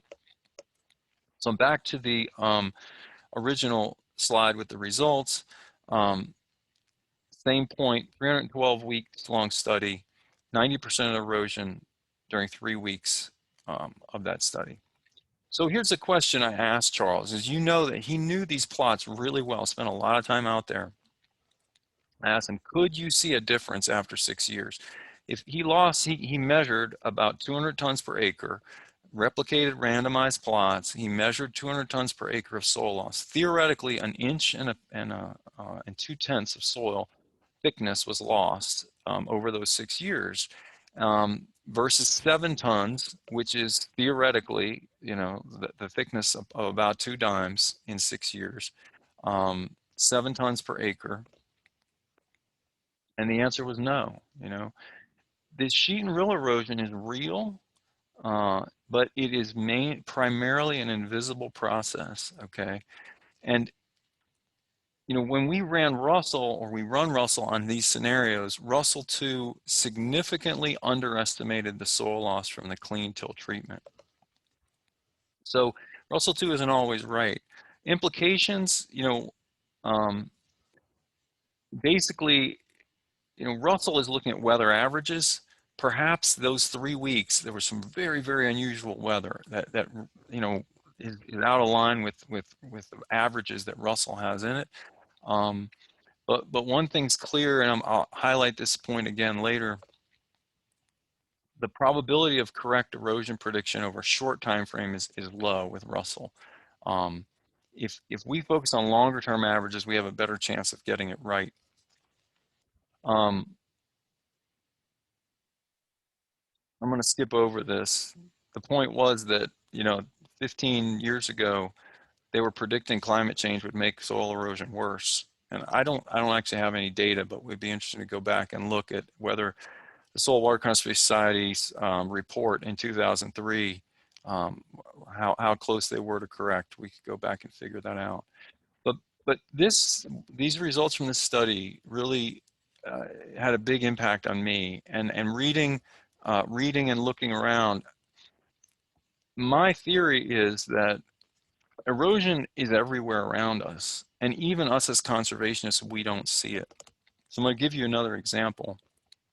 This is up the parking lot outside of my office, and you'll notice that there's soil underneath the cars.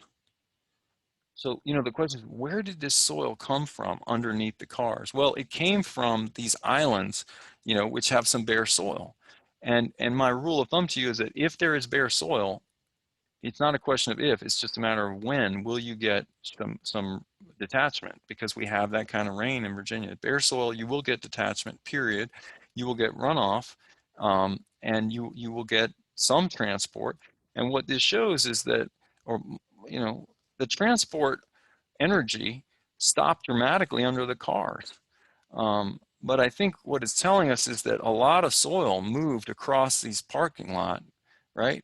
It just, when the raindrop energy was no longer available to help move that soil across the asphalt, some of the sediment built up. But there's erosion around us all the time. Here's another example I'm going to show you. And you should be looking for these examples out in the landscape where you work. You should know where they are so you can take new conservationists there. And perhaps you're the new conservationist and you're going to find these. I don't know if it looks odd. It's just in city of Suffolk, Suffolk County, basically. It's a city, but there's a lot of ag land.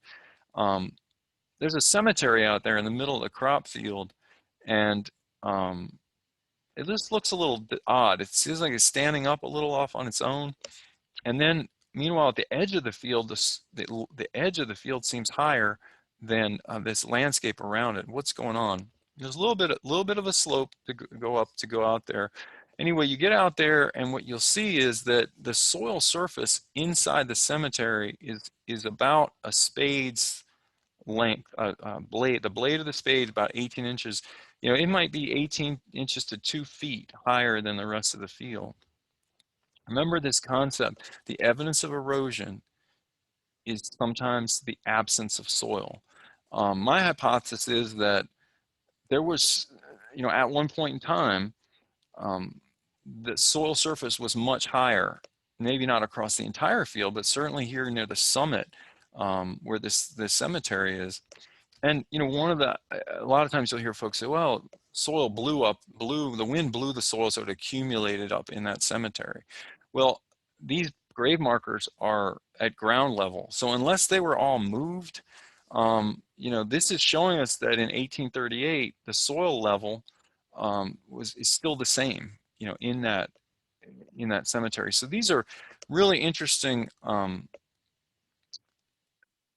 examples that you can find and use, and I have many, many more to support my theory of erosion and visibility.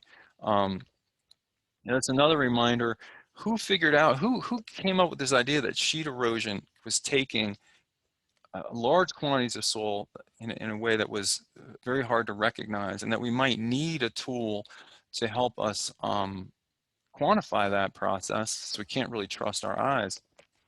Hugh Hammond Bennett. If you work for a soil water district, if you work for NRCS, you owe the existence of your organization and your job, I guess, to Hugh Hammond Bennett. He was in Louisa County, which is, and there's a historical marker there. It doesn't tell you the whole story, but in 1905, he had sort of his eureka moment in Louisa County, where he saw the difference between a field that had been eroded for a long time and some woods nearby, and this idea that sheet erosion is often the only evidence of it is the absence of soil.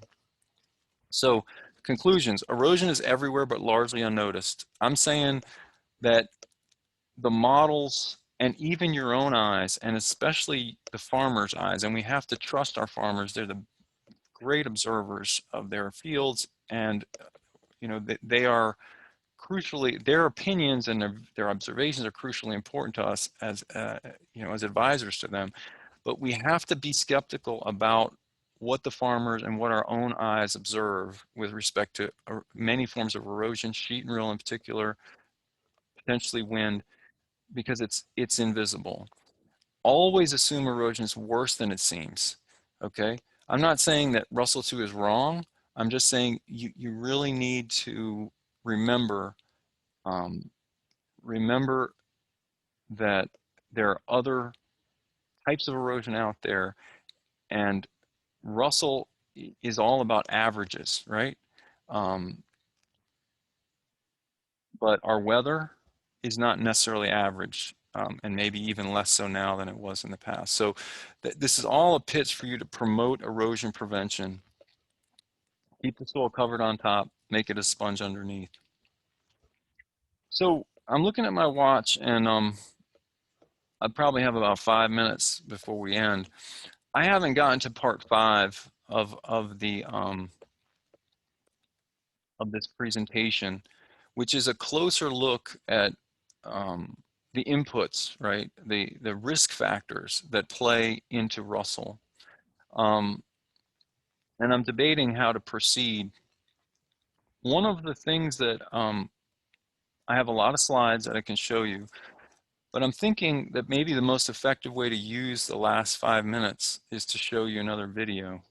And it may be a video you've already seen, but it is a video of sheet and rill erosion in action. And since I can't get through all my slides in the 5 minutes I have, I think I'm going to do that. I think I'm going to show you this video. So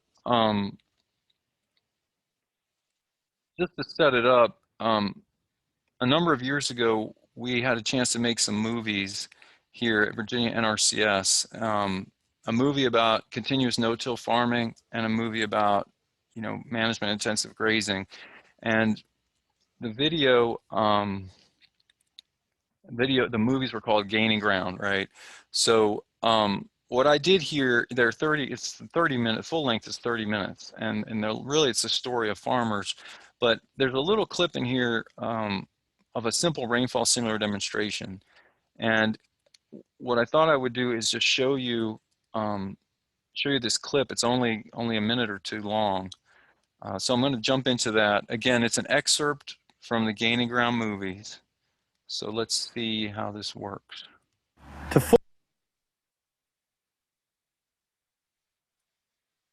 fully appreciate the potential runoff and erosion from a conventionally tilled field like this, you really need to be out here during the most intense thunderstorm of the year. Since most people aren't willing to do that, here in Virginia we use a rainfall simulator to help our farmers tell the story of what happens when it rains really hard.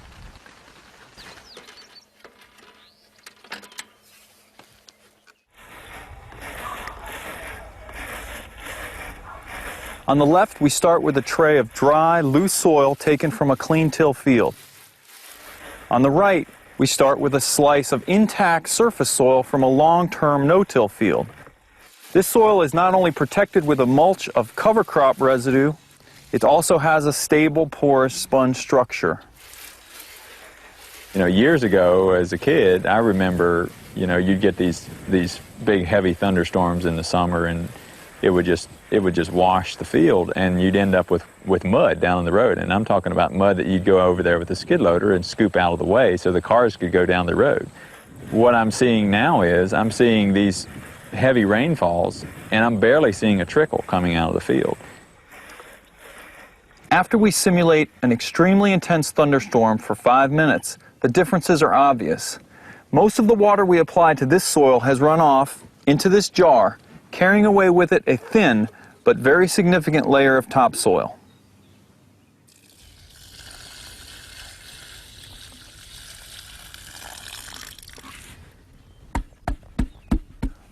We just applied 1.5 inches of very intense rainfall to this bare, tilled soil.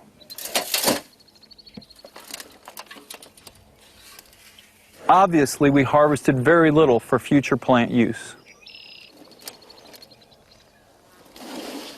Meanwhile, this no-till soil has absorbed virtually every drop of water we applied. What little ran off is clear. The bottom line is pretty simple. If you want to harvest more rain like these no-till farmers are doing, keep your soil covered on top and make it a sponge underneath.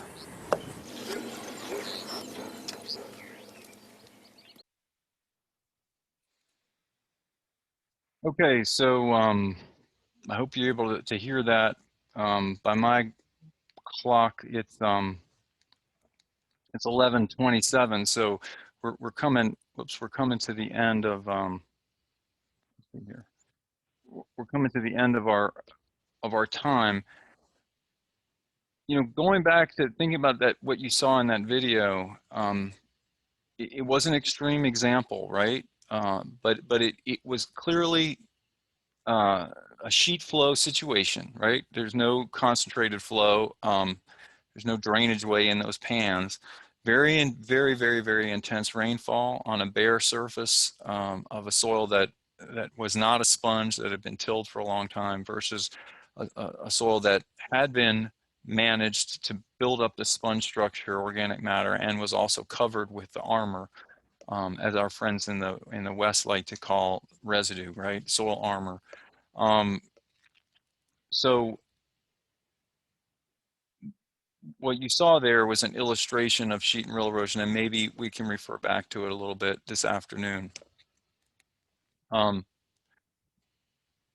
So what I'm going to do now is I'm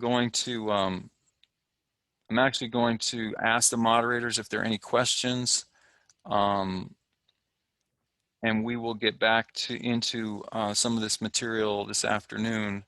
I believe it's at 12:30. We're going to have a 1-hour break. So, but moderators, do you have any comments or questions or updates for me? Yes, Chris. So we did have one question come in. Yes. Given the fact that we now have very specific weather prediction capabilities in Virginia, some of which are now being used for dams, will the RUSLE2 tool eventually be tweaked to take into account more specific rainfall data rather than just rainfall averages? So my quick answer to that is no, just because it sounds great. It really sounds good, and there's obviously a lot of new technology on many different sides that could be brought to bear. I think the issue is one of resources, okay? And right now, there's barely any maintenance at all going into, not, much less changing things in dramatic and exciting ways. There's barely enough human resources, financial resources, just to maintain our erosion prediction tools within NRCS. So what we're looking at is someone would have to come up with the money to pay the very smart person to do what you're saying. I think it would be great. But we're going to need the kind of attention that the U.S. Department of Agriculture put into studying erosion. It is incredible how much studying of erosion occurred in the middle of the 20th century. And I'll allude to that this afternoon. Dozens and dozens of research stations over decades doing these simple erosion studies to understand these processes. We're never going to see that kind of commitment. And so I fear that, and I'll just wrap it up this way, it's going to take people like you in the field who have a sense of what's going on, and you have to educate yourself beyond the tools. You have to be a planner, not a robot, if you want to fully account for what's going on. Great question. Okay, great. Well, that's all we have in the chat box. And so what we will do, it is 11:31 right now, and we will plan on getting started again at 12:30. The last thing I'm going to say to the audience, if you can print as I encourage you to print that matrix of results. I think it was document 23 in the Erosion Resources Index. I think it'll be nice to have that handy as you watch me run some calculations this afternoon. Talk to you then. Thank you.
Hello.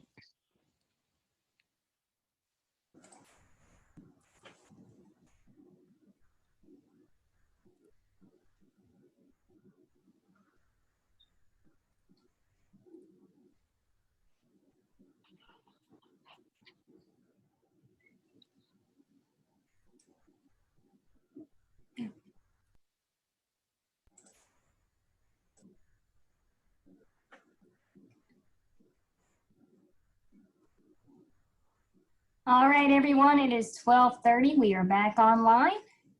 Chris, you can begin whenever you are ready. Okay, thank you. I made a first attempt to share and then misclick something. So, welcome back.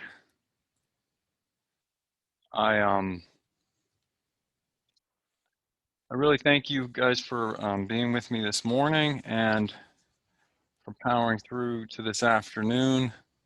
I saw a couple participants' names that I recognized. I didn't look at the whole list, but there's some folks on as in the audience who know maybe more about this stuff than me. So this is, as I said, an old agronomist trying to go virtual, trying to figure out how to convey too much information, honestly, in this format and in the time available. So I'd really be interested in your candid feedback. Those of you that have any for me. So for this afternoon, we're going to continue talking about assessing soil erosion and degradation, but really focusing on sheet and rill erosion and the RUSLE2 software tool. I thought though, before we went into that, I want to review, I guess, some goals, strategy, messages. This is what I put up at the beginning of the session on background this morning. And I guess I have the same goal, strategy, and core messages for this afternoon. So there will be a little inspiration woven through, maybe a little bit more technical information than there was this morning in terms of the nitty-gritty of how to run Russell. But it's going to be hard to keep me away from trying to inspire and also maybe give some practical advice. Again, I think my key take-home points for this afternoon are still be a planner, not a robot, and go beyond T, manage for C. We'll refer to T repeatedly, and it's not that it's not useful. It's just that we can aim even higher today. But in terms of being a planner, not a robot, I thought I would do a little case study example right now to show you how crucial I think it is if you're going to use RUSLE2 properly, or even the original universal soil loss equation properly. RUSLE2 is the revised Universal Soil Loss Equation version 2. You need to be a planner, not a robot. So let me see, I have a few slides here to get us into this. Something I'm going to come back to maybe more than once is that, remember that RUSLE2 is just a model. A model is a set of rules or formulas that simplify, you know, a complex process or to help us better make sense of it.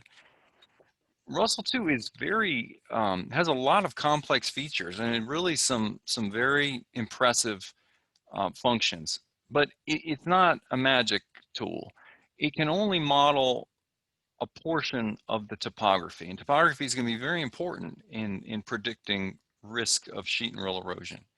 A basic RUSLE2 calculation is written here, can't model the topography of the whole field. It can only model the Russell slope that you select to represent the field, right? So that's all that Russell knows when we use the basic RUSLE2 calculation. And even if you want to use Russell in a more advanced way, it's still extremely simplistic. So you are going to have to figure out what is the representative slope. All Russell knows is there's a slope length and a slope steepness in percent, you know, from the horizontal. Okay, so keep that in mind. Now, this is an image I showed to you before. It is pulled from one of the guidance documents that we have on the FOTG that you can access through that index of, or erosion resources index that I mentioned multiple times this morning and that I will go back to again today. I'm going to activate my laser pointer here. So the first step in deciding, well, how am I going to represent the topography of this complex landscape in Russell? The first step is, as the words at the top of the screen here show, I have to divide the landscape up into areas that are subject to overland or sheet flow and overland or sheet erosion, okay, sheet and rill erosion, versus other forms of erosion or other landscape forms. So, you know, we start with this figure right here, and what we do is we say, well, we're going to black out the, and this is conceptually, you know, but what you would do in your own mind or on a map as you're walking the field, this is the traditional way of doing it. You would kind of sketch out, well, these areas that are subject to concentrated flow are not subject to sheet and rill erosion, so Russell doesn't apply there. And then these depositional areas, you know, that's not an erosive area, so Russell doesn't apply there either. So in large part, you know, by walking the field, you're going to decide, okay, this white area, all these white areas are what's are what's vulnerable to sheet and rill erosion, and I'm going to use Russell to model this. But then the next question becomes, and this is the tough one, okay, which of the slopes, the various slopes, are representative of the whole area you want to model? So let's say you want to model this entire white area, all this white here, which doesn't look to be that big given the scale of these trees, but you want to model all this in Russell. Okay, which you know, which slope segment is going to be representative? Is it going to be G, right? See, G is relatively short and it certainly doesn't look as steep as some of the other choices. Or is F or B more representative, right? That is a judgment call. Now, obviously, you know, we have some policies and some guidance, but there's still a tremendous amount of judgment and discretion, I would say, that the individual planner has to exercise when in deciding what inputs am I going to put into Russell. I'll put it this way. If you've done your homework and you have all the inputs determined that you're going to put into the model, then Russell is relatively easy. The hard part of Russell, really the hard part, is understanding the choices you have to make in selecting the inputs and the implications that has on the results. Okay, so let me keep going with this example a little further. When we do trainings on RUSLE and assessing sheet and rill erosion here at the state office at NRCS, we've taken to doing all the trainings here, and we have folks come in, and then we go visit a field where we can do what we call shoot slopes or assess topography. So this is I-64, and this is the exit just west of Richmond right here. I guess exit 173. And this field, 26-acre field, is actually used as a parking lot. It's kind of a hay field, but it's mainly used as a parking lot for relatively rare events. So it's always in a condition where we can walk it, and there's no tall corn or other crops that make it difficult to see where we're going and what the topography is like. It's kept mowed. It's really a really cool place to do these kind of this kind of stuff. So this is when we go out here, and we've done this multiple times. We take a group out and we say we're going to assess the slope in this field. So here's a topo map, right?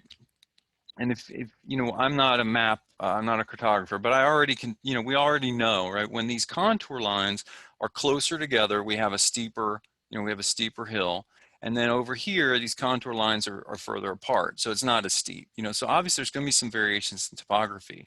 But what we do is we say, I mean, we have folks shooting lots and lots of slopes. And what we mean by shooting slopes is, as you see in this image, right, we have these different slopes, A, B, C, D, E, F, G.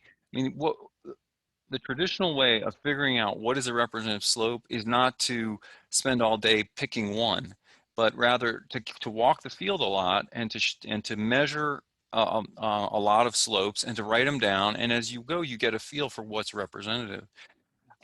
So what I asked the students to do the last couple times is to give me the range of slopes they shot, okay, and as potentially representative. And this is the range that we came up with, or they came up with. They came up with the most permissive choice. In other words, that would be the least steep, that would represent the field as requiring the least amount of protection, right, from a conservation standpoint. So it's 4% slope length 190 feet. A most protective choice was 12% and 150 feet. And then the intermediate choice was 8% and 110 feet. And, many of you would say, well, I would pick the median or intermediate, to represent the field, but there are trade-offs there, right? So, you think about it, if you, this is a simple 26-acre field. You have to choose how you're going to approach this. Now, we did agree on the soil map unit 14B2. George will find sandy loam. That's the map unit, the soil type that's going to go into the equation. But what about this topography? So, this is an example where it's about being a planner, not a robot, because a robot could say, you could tell a robot, always pick the one in the middle, or always pick the most protective. But, you think about it, the first question you have as a planner is, do you lump or split? Are the differences in topography so great that you should subdivide this field, and then you're going to model and evaluate land management alternatives separately for one part versus the other? That's an option. Or I'll give you one example where it really, this is how I approach it. When you call me and say, I'm not sure what to do here, one question I would ask is, well, what's the farmer's management like? I mean, if he's got a continuous no-till crop system, or maybe something involving perennials, where you can call it the most protective, choose the most protective slope, call it 12%, call it 15%. If we can show that what the farmer's doing now is achieving the conservation goal, then we don't need to worry too much about, we just call it 12%. We're taking a protective approach, and he's meeting T or whatever the goal is, and we can move forward. And you know, that's what I recommend, is having that, taking that approach and being thoughtful as opposed to always doing it the exact same way. And our guidance on, you know, gives some significant discretion for our staff in making those decisions. So if you were going to lump, you know, so the question is, do you lump or split? Because you could say the field has got 3 different components, and some are flatter and some are steeper, and you could model them separately. Now you got to run Russell 3 times to represent the one field. If you're going to lump, are you going to be more permissive or protective, right? So those are the kind of questions that you have to, I don't have an answer to. Those are questions for you, the planner, not the robot, to, you know, think about. But the reason this is relevant is that the case study calculations that I developed for today, and potentially for future trainings, I may use the same calculations that are on this document, which, if you remember from this morning, I was encouraging you to print out, and I have a printout in front of me on my desk right here, where I'm seated. You'll notice the topography, right? I'm using my pointer now, I hope. My laser pointer showing you my topography choices. Also up here at the top of this document, all scenarios are in Goochland County, R190, which we may talk about what that means. On soil map unit 14B2 or C2, Georgeville fine sandy loam, with no support practices. What I've done here is I've modeled this case study field that we use in our trainings typically. And what I'm looking at is I'm showing how the choice of topography, right, which is one of the choices that you have as a planner and user of Russell, where you have the most judgment, how the choice of topography will impact the outcome, right?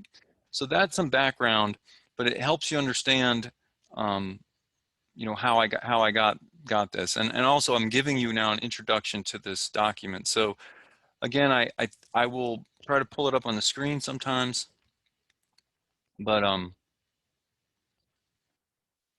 another thing I'm going to mention about this document, it's a new approach to trying to teach Russell. Typically, if I would do a case study, you know, I would start at the beginning, and I wouldn't have the results yet. I would start with, well, what's our scenario? And then I would put the results in, and then we'd look at I would put the inputs in, right? We'd put in the inputs, and then we'd generate outputs. So we'd look at the results. And I think after all these years, a better approach might be to give everybody the answers up front.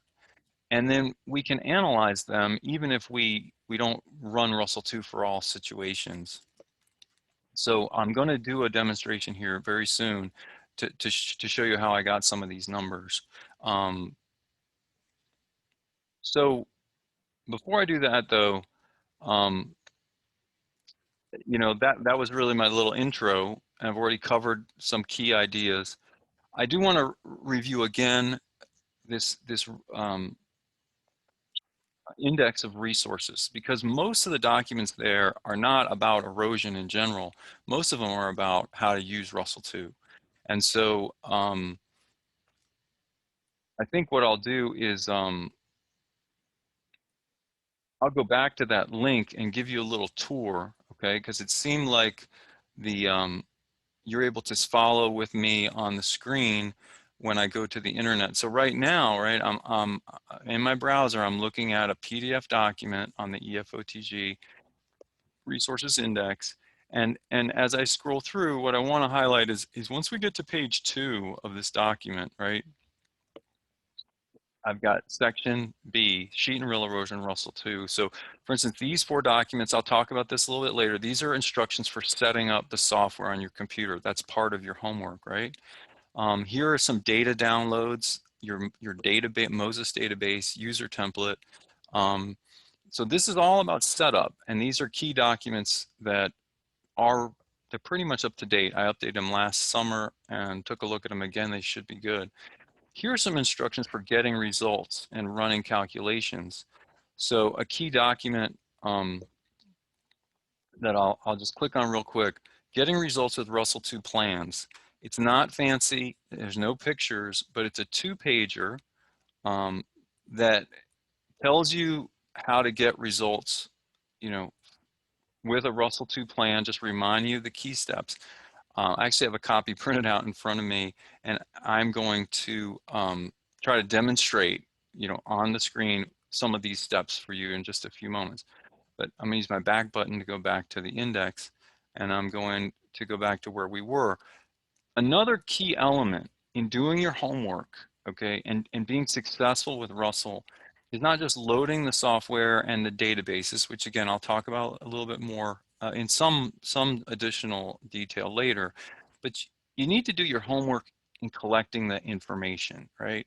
And there's a lot of different ways you can collect the data that's going to go in, but whether it's on a computer or it's on the back of an envelope or it's on your legal pad, you're going to collect data about the farmer's management and about the field. So here it's document 16A and B. This is just one example of an optional data collection sheet. I'll click here on the PDF version.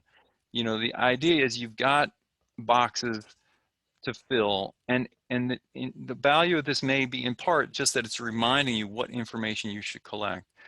But what I'm trying to tell you is that a lot of folks will naturally, I have to do a RUSLE calculation. I open RUSLE. Oh, now I have to figure out what to put in. My advice is collect your information first and then open RUSLE. So here, is another way to collect the information. This matrix, which is the document I referred to before, and we're going to go back to again and again. It already has the answers, but it also has all the inputs listed. It's telling me, like we said, the county, Goochland, the soil type, we have the topography choices here, and then we have the farmer's management represented by the text in this black box up here. I'm talking about what tillage is represented by conventional tillage, right? And let's just look at this in a little bit more detail. Yield is important in RUSLE. So you can see that I've got a mid-yield selector right here for all of these 6 choices, 6 management choices. 3 of the choices are conventional tillage or CT. 3 of the choices are no tillage. Okay, so it's we have a comparison of tillage here. And then within each tillage group, I have a comparison of 3 different crop rotations. I have straight up soybeans, continuous soybeans, which is a 1-year rotation, right? I have, I show what happens if we add another crop that's higher residue, corn for grain. So now we've got 2 crops, 2 years, and then we'll add wheat for grain. So no cover crops, no crops other than different cash crop lineup. We're going to look at 3 crops, 2 high residue, 1 low residue over 2 years, right? So this ends up being this little comparison here is 2 tillage systems, 3 crop rotations, because I got the same crop rotations compared down at the bottom. But Russell wants to know a lot. It's this conventional tillage versus no tillage. But what exactly does that mean? Mid-yield, what does that mean? Up here, I'm showing that, conventional tillage means I'm disking 3 times ahead of all crops, except after wheat before soybeans, double crop soybeans, I'm going to only disc twice. And you may say, well, not a lot of people do that kind of tillage anymore, Chris. No, that's true. But my goal here is to illustrate for you, how RUSLE2 works and some contrasts. For no-till, we've got some detail about the type of planter, just the standard no-till corn planter we see here in Virginia, 30 inches, row width, double disc opener with a fluted coulter running ahead of that opener, a no-till drill, 7.5 inch, row spacing with a single disc opener, no coulters. That'd be a John Deere style no-till drills that we see. And then here are yields, right? So this is the kind of detail that you need if you want to do a good job running RUSLE. And all of this needs to be collected. And in fact, as I said, the hardest part of RUSLE is collecting this information and making the judgment calls when you got to decide, am I going to lump or split? Am I going to be permissive or protective? And deciding what your choices are. So that's a little bit more background. I'm going to leave this document. And I think I was, looking at this point, if you're following along with me, it's amazing if you can, through Zoom, keep up with what I'm doing on my screen. I was showing you that you have a gets results section in this index of resources. There's another section on building crop management files. And in my, even after all these years, I'm somewhat delusional. I thought we would be able to have time this afternoon to get into building crop managements, and I really fear that I'm not going to be able to share those details with you. I've always said that that was an advanced part of RUSLE. And actually, when I look back at the trainings we've done over the years, I've always said basic RUSLE is your managements are made for you, help you understand what they look like, but making managements is really a more advanced topic. And so we're not going to get into that, but you have some resources there. Again, that could be a topic for a follow-up meeting. Selecting your inputs, I've got information here about making your topography determinations. I think this document is useful. And then here are some results, examples of printouts or results, presentation of results. And so I have this results matrix here, and then we get into some other stuff. So what I wanted to highlight, and there's some training resources. There's a lot of resources on RUSLE2, and you know, it all gets back to how much time you have to devote. But this is where I go to get the resources that I've created over the years. It's not perfect, but we do have a fair amount of stuff. So I want to make one other point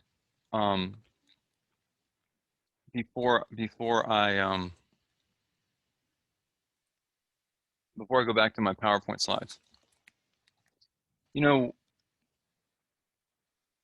this document serves two purposes, and actually the title suggests that. It is the results of a webinar case study, you know, or results of a couple of case studies for you to consider.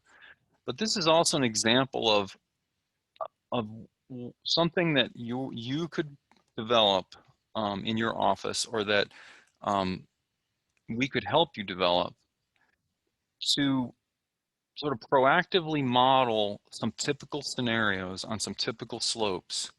And as opposed to having no idea what to expect when you go into RUSLE next time, you will have actually, you know, modeled a number of situations. So one of the benefits, I'm going to show you a 2-page view.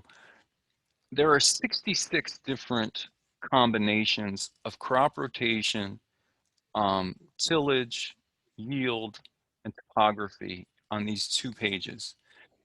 And the process of, you know, not just having this document, if I hand you this document, it won't do you anywhere near as much good as if you take the time to figure out, okay, in my office, what are, you know, 50 to 75 different possible combinations of crop rotations and slopes and soils.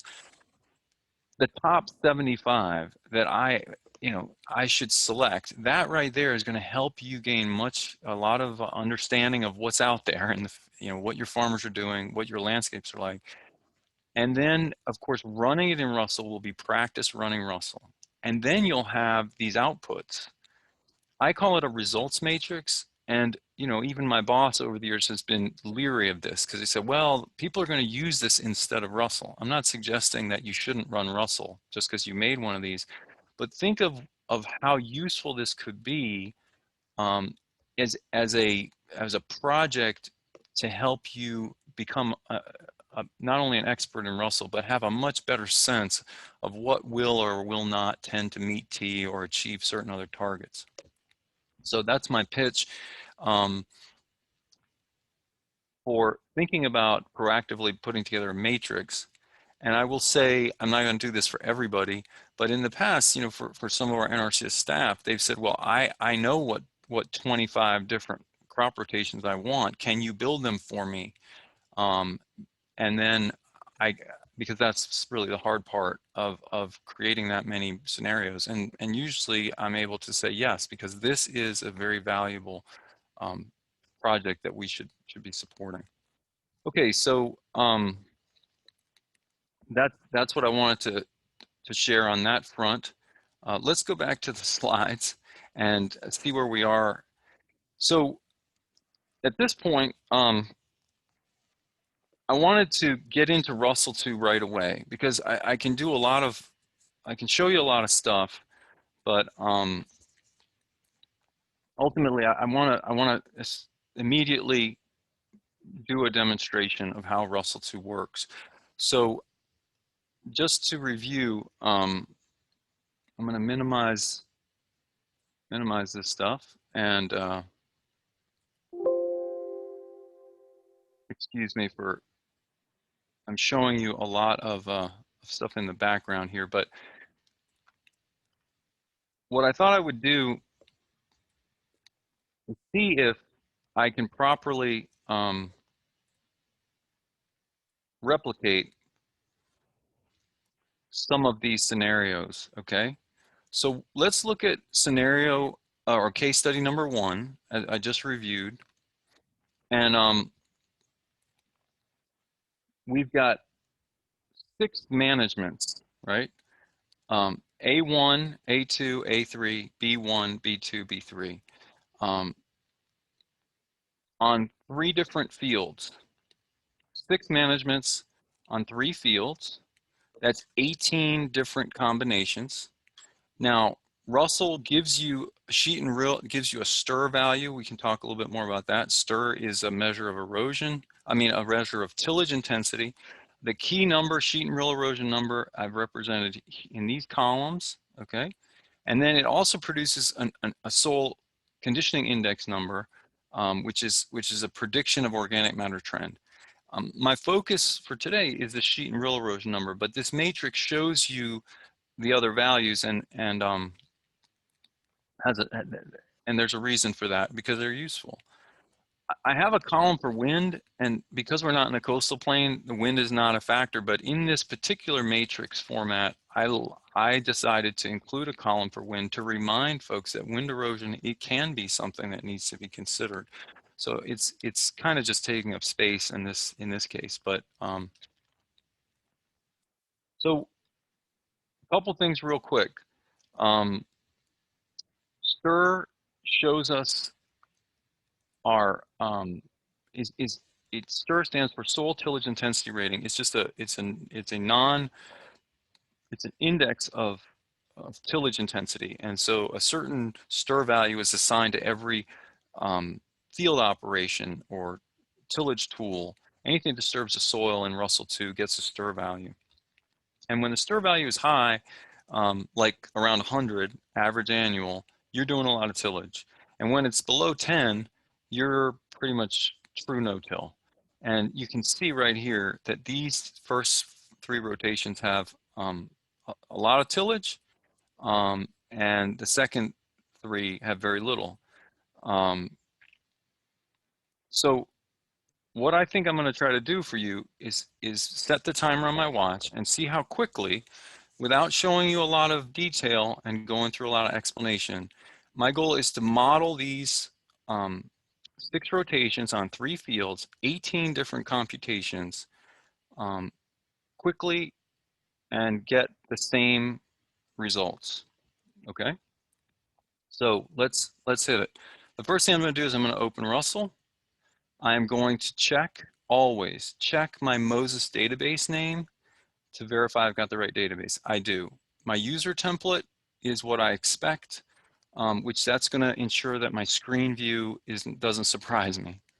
The next thing I want to do is verify that, and by the way, I'm pretty much following that orange guide sheet, right? That 2-page orange guide sheet that I mentioned when we were reviewing the resources, pretty much trying to follow what it says. I need to find, build, or organize the management files I'm going to use in my calculations. Well, I'm going to open this yellow clipboard icon. Basic RUSLE2 case study. In this subfolder, nicely organized and in the same order that they show up in that matrix of results, I have these managements. And there's a tip there for you, okay? If you plan and organize your managements before you do your calculation, it will save you endless grief, okay? So it looks like I have my managements ready to go. Do I have my other necessary information, soils, slopes? Yes, I think I do. All right, think about how I'm going to name or save the plan file. I don't have to think too hard about that. All right, I'm ready to begin my calculation. So I open plans. In RUSLE2, you open an existing file and do a save as to create a new one. I happen to have a default for Goochland. Okay, that's nice. It's already got Goochland inputs in it. Hopefully for your offices, you will also have, or you will make defaults so you don't have to choose a different county, because you're always, let's say you're working out of Verona, Virginia, you cover Augusta County and maybe Highland, but you're primarily going to be working in Augusta. Why not have a default that has Augusta County pre-selected for your climate? But anyway, here I am, default. That means the default is essentially the starting point of the blank. I'm going to choose save as, second icon. I'm going to give my plan a name. Okay, I like a descriptive name. I'm going to say VASWCD webinar, example 1, or let's say example 1, yeah, grain case study. Okay, it's tillage versus residue. And I might even, there are already some plans listed there at the top, so maybe I'll number this so it doesn't just sort in random alphabetical order, but I actually put it'll be third in the list. So I've given my plan a name. It shows up here. My county is Goochland. Okay, if I want to, I can look into what data is behind this Goochland choice. I'm not going to do that. So I've selected my climate, my location. It says right here, fields. Click yellow folder to open a field. I have to enter the first field, okay? And this field, I'm just gonna name it. Remember, it's one of our scenarios. Let's name it, it's a Georgeville, fine sandy loam, 4%, slope, 190 feet, right? That defines the field. So I come down here, the location, I don't know if you can see my arrow moving. And let me just say that I really hope this is showing up well. I really don't have a good sense, but if this is showing up well, I hope I don't need to zoom, but zoom in, but you'll let me know. So soil type, remember we're trying to move quickly here. I already have Goochland soils selected as a starting point in my default, right? I mean, I don't have to go to Dickinson through Frederick County. But I just need to find my way to my 14B2, Georgeville Fine Sandy Loam. That's my map unit. Okay, and this is my actual soil. So I put my soil in, okay, and I get a T value. So there's a T value of 4 that I'm shooting for. My slope steepness and length, that is not selected from a pull-down menu. 190 feet, we already talked about that. In making it seem easy, right? But I've already done the homework. I know what my inputs are. So we've already defined now everything we're going to tell Russell about the field. We've defined its location that tells it the climate. We defined the soil series that tells us some of the inherent soil properties and what effect they're going to have on erosion. I've got my topography modeled for that. Remember that field, 26 acres off of exit 173B off I-64. This is the most permissive slope. It's the 4%. Now I'm going to go down here and I'm going to put in my management alternatives. And this is where the farmer's management is represented. So the way this shows up, I've got my soil loss results here, soil conditioning index, and stir value. This is I may talk about a little bit later. This is a little bit newer template. Some of you may not have seen. It actually has a color coding telling you whether your soil loss and your SCI values are in line. But right now we don't have any inputs. The first thing I'm going to do, go to my base management, and this is key, right? Is it may be a little hard to see, and there's a lot of things we can discuss about where to find your managements, but right here in this subfolder, I have my basic managements organized. So this first one is the 1-year soybean conventional tillage with no fall cover. And let me go ahead and type, I'm going to type that right in here. 1-year soy, clean till. I'm going to use abbreviations that I understand. We're a little bit short on time, so that's enough. And I'm looking, just peeking, soil loss 4.5 tons, which rounds to 5. SCI negative 0.33. That matches what's in the printout. And 94 is my stir value. That matches too. So I'm on the right track. And once I get that one in place, because I did my homework, I've lined up my managements and I've organized them actually sequentially. I can really move pretty quickly. This is corn, soy, clean till. It's a 2-year rotation. Okay. So what I'm doing here is I'm adding scenarios. And this is what RUSLE is designed to do. It's designed to compare alternatives. That's its most appropriate use. Which alternative is better or worse from an erosion standpoint? So this is 2 years, corn plus wheat, double crop soybeans, and then fallow, clean tillage. All right, I've entered now my 3 clean till scenarios, and I'm going to keep going. And you can see RUSLE is doing a lot of calculations. It's doing a daily calculation for every day in the rotation. So that's 365 days times 2. Every time it adds a 2-year rotation. This is B01. This is my 1 year, 1 year soybean no-till. And perhaps I said I should have stopped at 3 or 4 managements, but I told you we do all 18 of them. So let's keep going. 2 years, corn, soy, no-till. You may wonder, why am I not cutting paste things on the information from above? That's one thing that RUSLE2 in the description box cannot do. You cannot cut and paste. At least after all these years, I haven't figured out how. So again, this is the lightning demo. There's a lot of other things I could show you, but I want you to get a feel for how this is supposed to work. And again, some of you have used RUSLE extensively, so maybe it's a refresher. I can come here, and if I right click on the column header, I can say visible digits show as integer. You know, sometimes RUSLE2 does not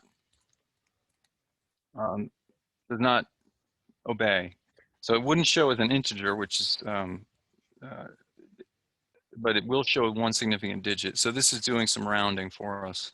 And I recommend rounding to the nearest whole ton because RUSLE is not that precise. So the difference between 0.8 and 0.6, it's about a ton.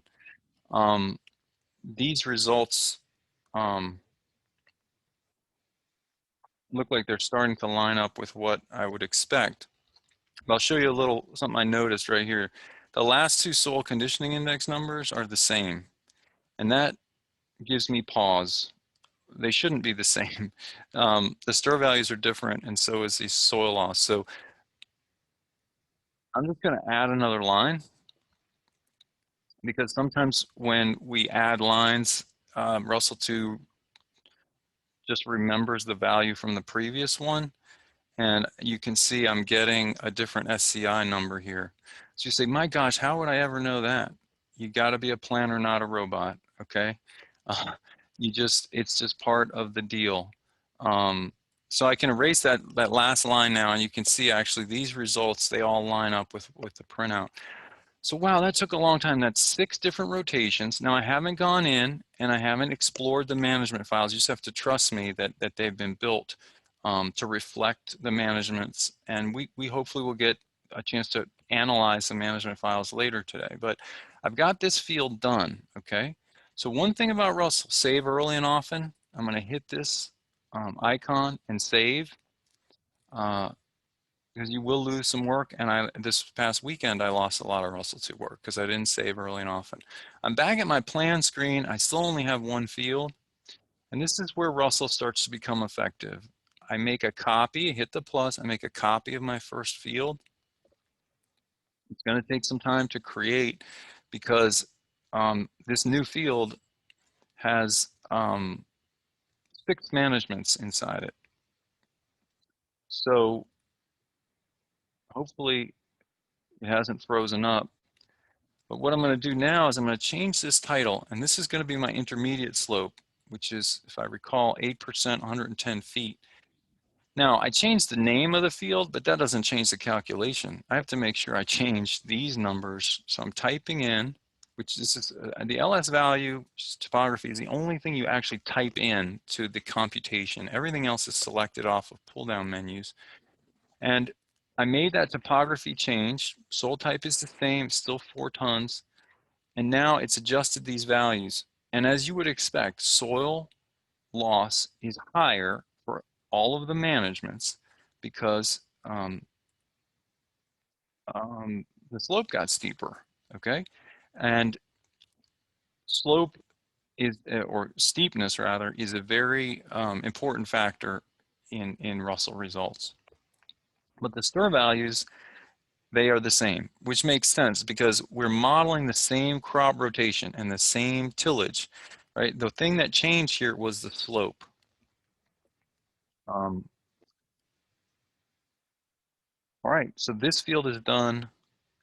And now I'm going to save again, save early and often, and I'm going to create my third field. So these are scenarios 13 through 18. Is that right? Yes. And I'm just going to go in pretty quick. 12% slope. This was 150 feet. This was the most protective. Oh, but I got to remember, just because I renamed the field doesn't mean that the results are the inputs for the computation were changed.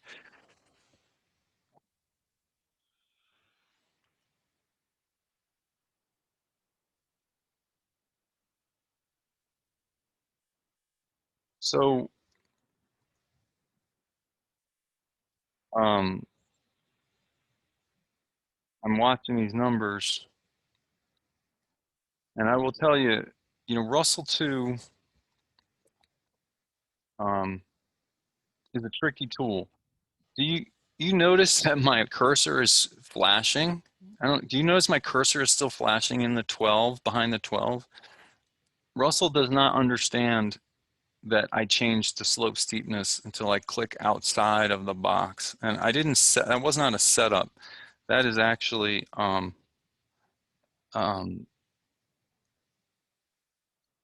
was a, that's just an example of, you just have to be aware of those things in Russell. So one thing that's looking different, I think a lot of my results look similar, but something's going on, and I may be talking too much. Something is going on with these results. They don't look, the first 2 results don't look exactly right compared to what's in the printout. But let's go back to the, let's go back here, and I'm in my plan view. I now have 18 scenarios, 6 rotations on 3 fields, okay? I'm gonna save again. I should have saved even more often.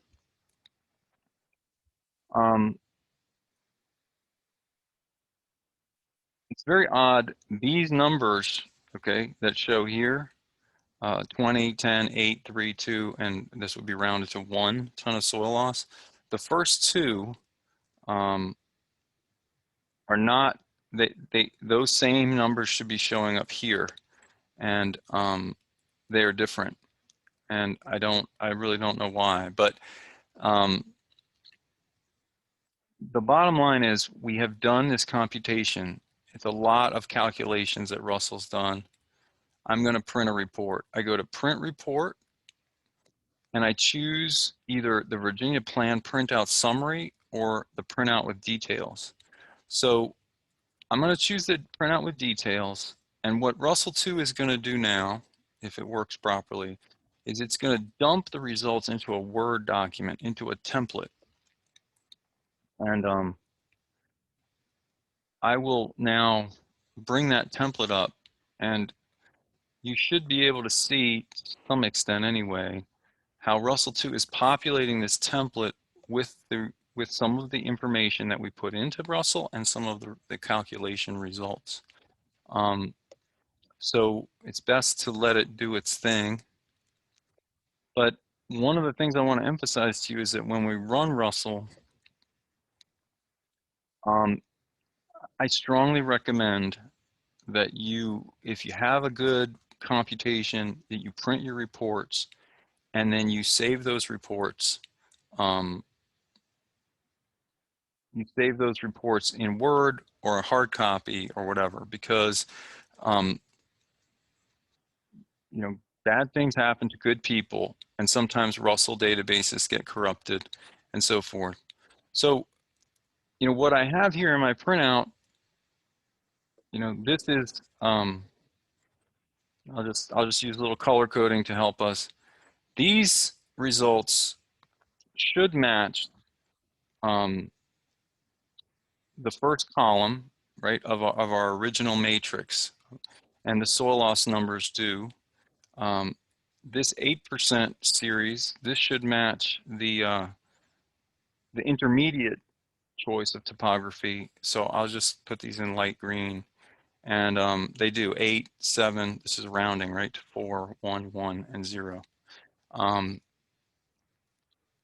And again, here I won't color these, but this is the steepest slope. Again, it's still the same field. We're trying to figure out, you know, what kind of outcomes are we getting, right, on different slopes in that field, and that you know, that's an important consideration. So this plan printout with details, it shows you some of the inputs now, and you can roll through here, and this is a nice way to document what you put into it. There's a lot of extra stuff here. You can edit it. You can cut out things you don't want because this is a Word document. And actually, you know, someone might say, well, someone could modify this Word document. Yeah, that's true. You could also put in the wrong inputs in RUSLE. You know, you're a planner, not a robot, and so there's a lot of trust in what you do. But you could lock this Word document, or you could make a PDF, whatever. So that's how you get a RUSLE2. I'm not going to save this printout. This is just an example. But there's a plan in RUSLE2.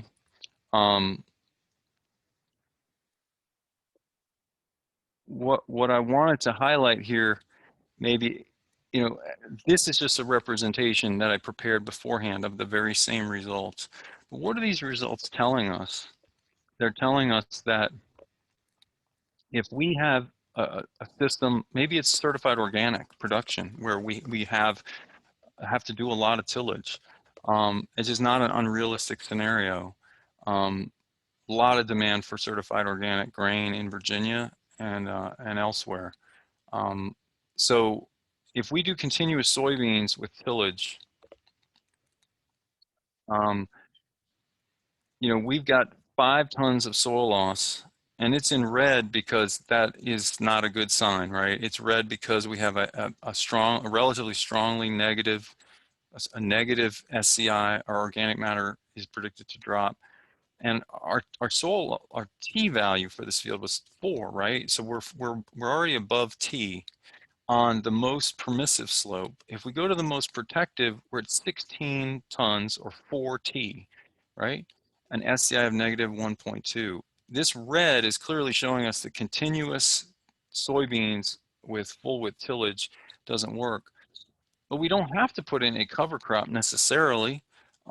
We can put in a better crop rotation, which is actually a conservation practice in NRCS world. Conservation crop rotation, we can add high residue crops and more crops. We are actually going to do more tillage because we're establishing with tillage an additional crop. Look how our stir value increases, but our soil loss goes down.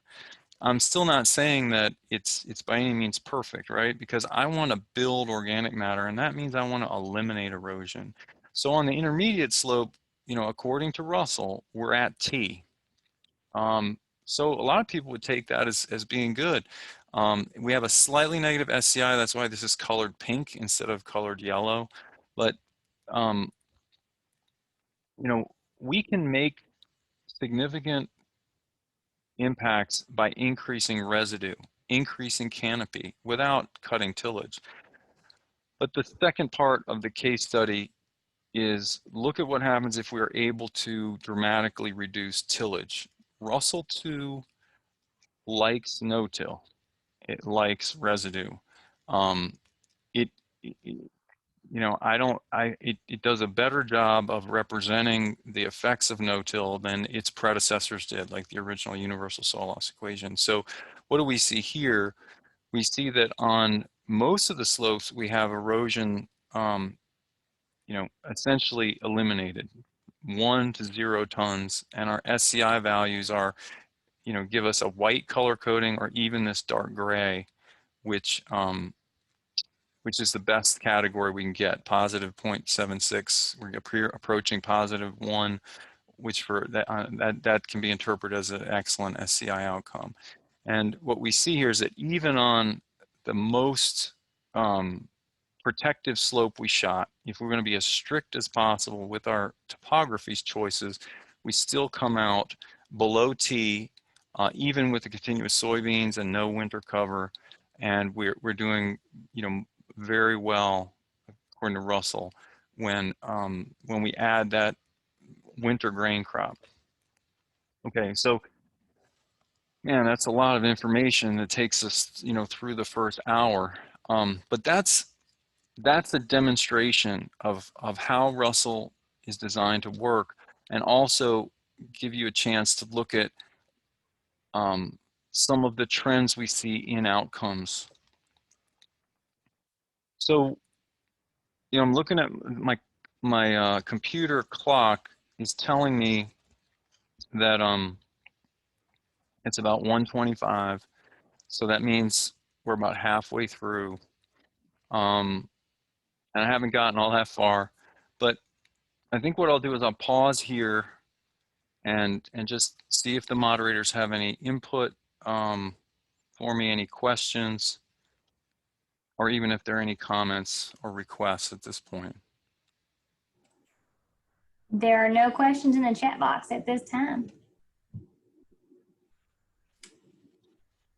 So, you know, I provided a little pause this morning, and this is what I'm going to propose. I didn't discuss it with the moderators, whether they thought it was a good idea or not. But I think I'm going to keep going. And, you know, if you have to excuse yourself, I guess that's one of the benefits of virtual, is that you can just go ahead as you need. So I showed you some aspects of RUSLE2 and how to run the program. I showed you some resources. What I thought I could do is take a few minutes and go back to some of the material I prepared this morning that I didn't get to. And it's a little bit of background on what are these factors that we choose or we select to put into RUSLE2. And you know, I think what you've seen is that it's not, you know, it's not that hard once you know what to put in to get an answer. I mean, you got to know how to navigate the many windows in Russell.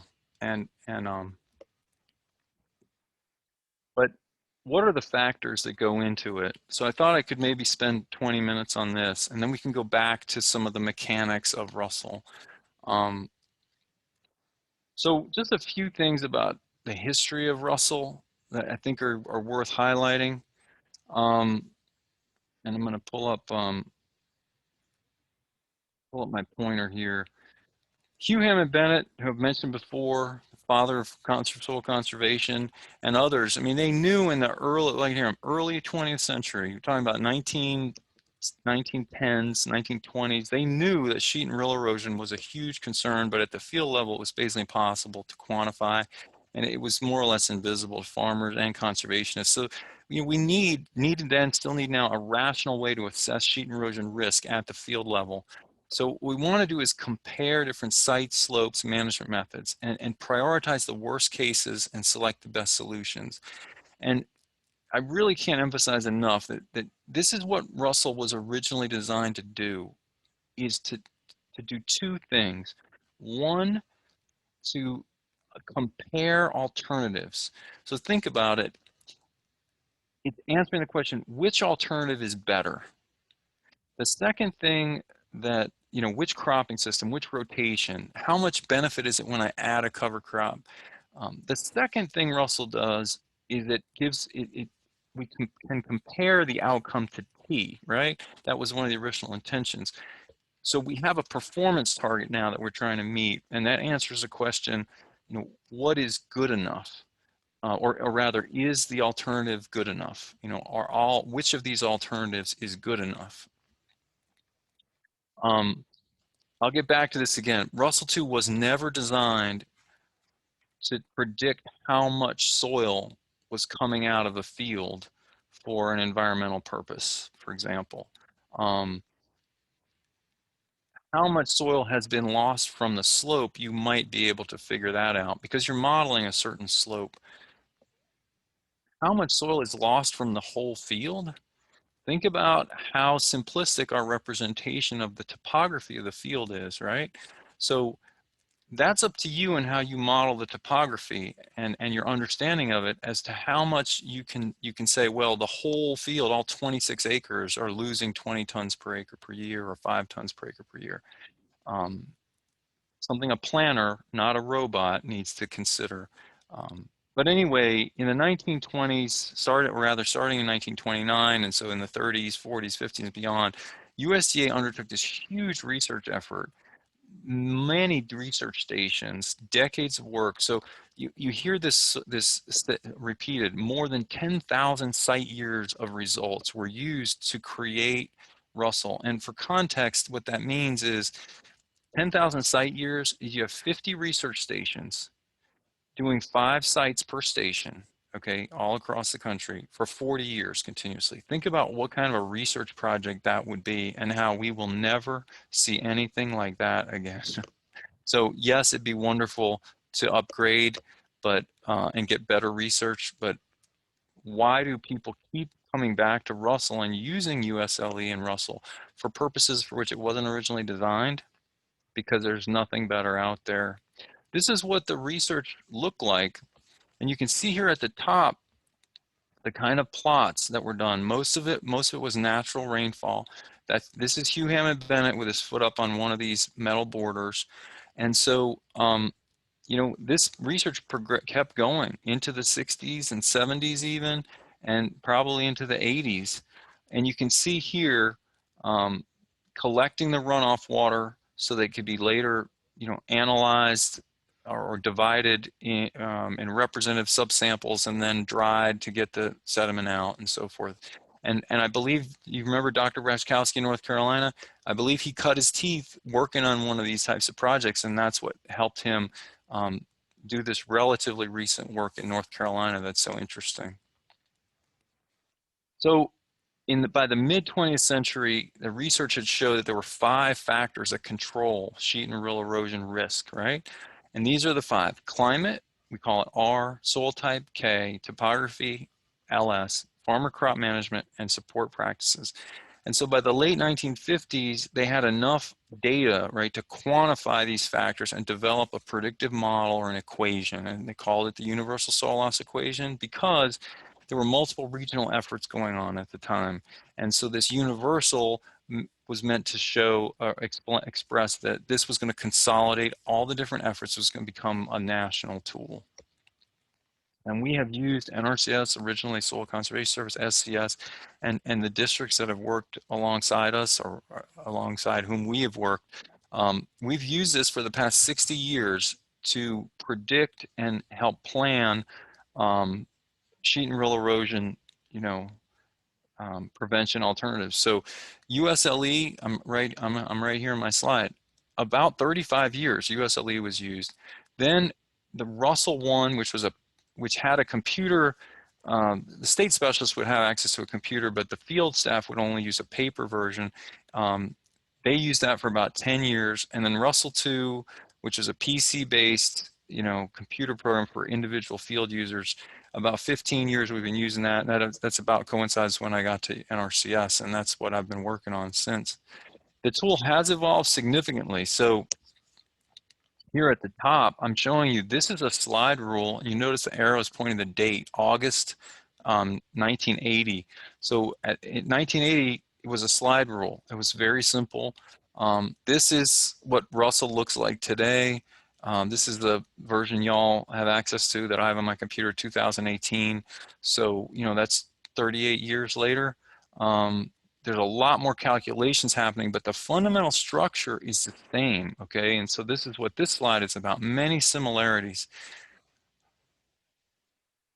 What is an empirical model versus a processing model? It's not really that important, except for you to understand that an empirical model is only valid on sites that are similar to those where the original data was collected, right? And that's what this is saying.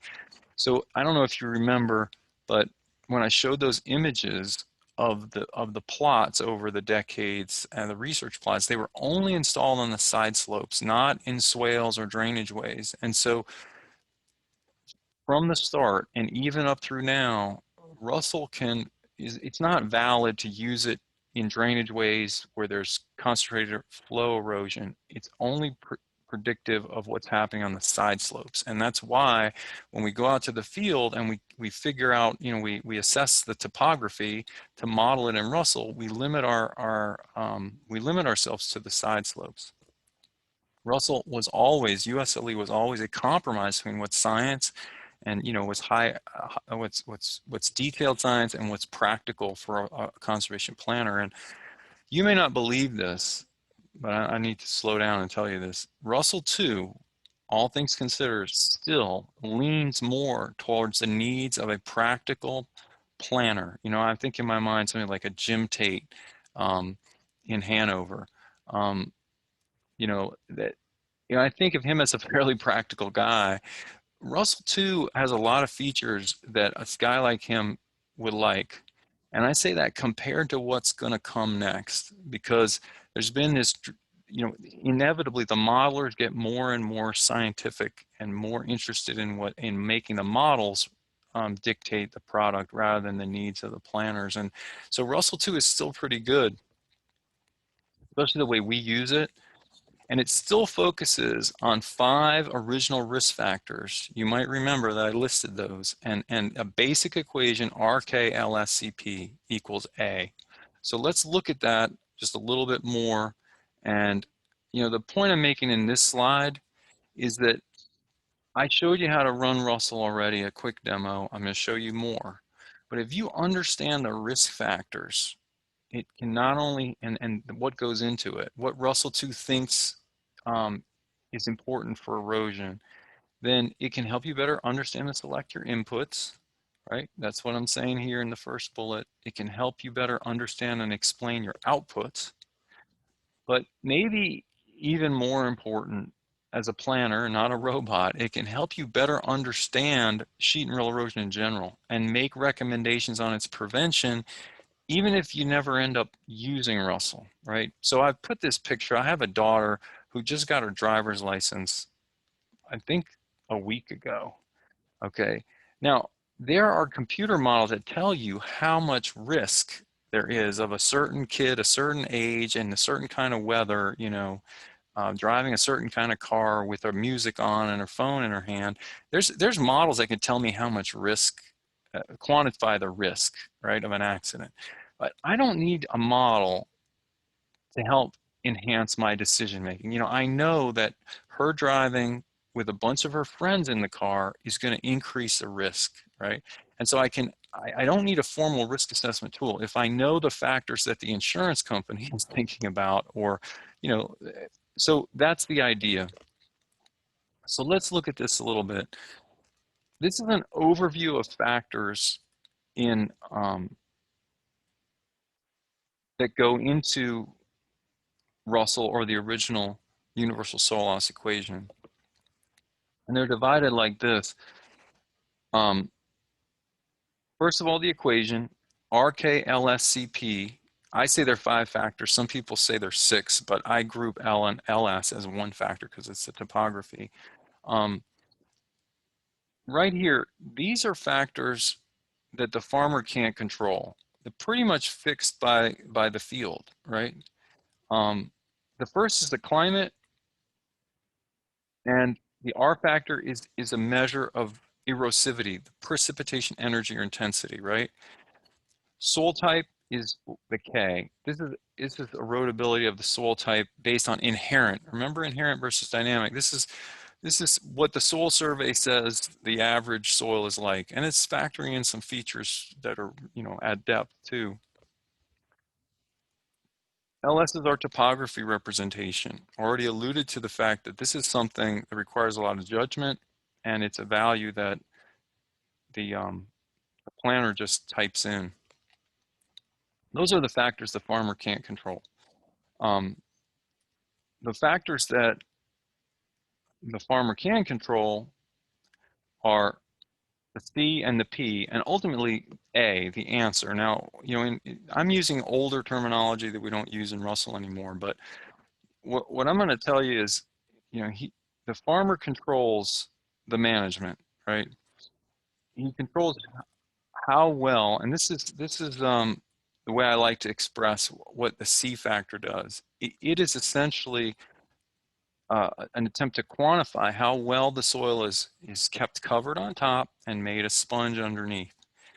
And you might remember that from the rainfall simulator demonstration video, where I explained, you know, that's the key to minimizing erosion. Keep it covered on top, make it a sponge underneath. Support practices we barely use anymore in Virginia, and they are practices that are aimed at reducing runoff and runoff velocity. So that's already telling you something. You remember, erosion is a 3-part process, and the most effective approaches are aimed at stopping detachment. So we want to stop the raindrop from hitting the soil, and we want to make the soil aggregates less likely to fall apart, right? So we want organic matter, we want roots, we want cover. All of that is in the crop management, or C factor. And finally, the answer, right? You know, when we have an equation like this, RKLSCP equals A, any increase in R or K, you know, as those values increase, A is going to increase, right? So we don't want R values to be high if we want a low risk of erosion from climate. But one of the points I'm going to emphasize here at the end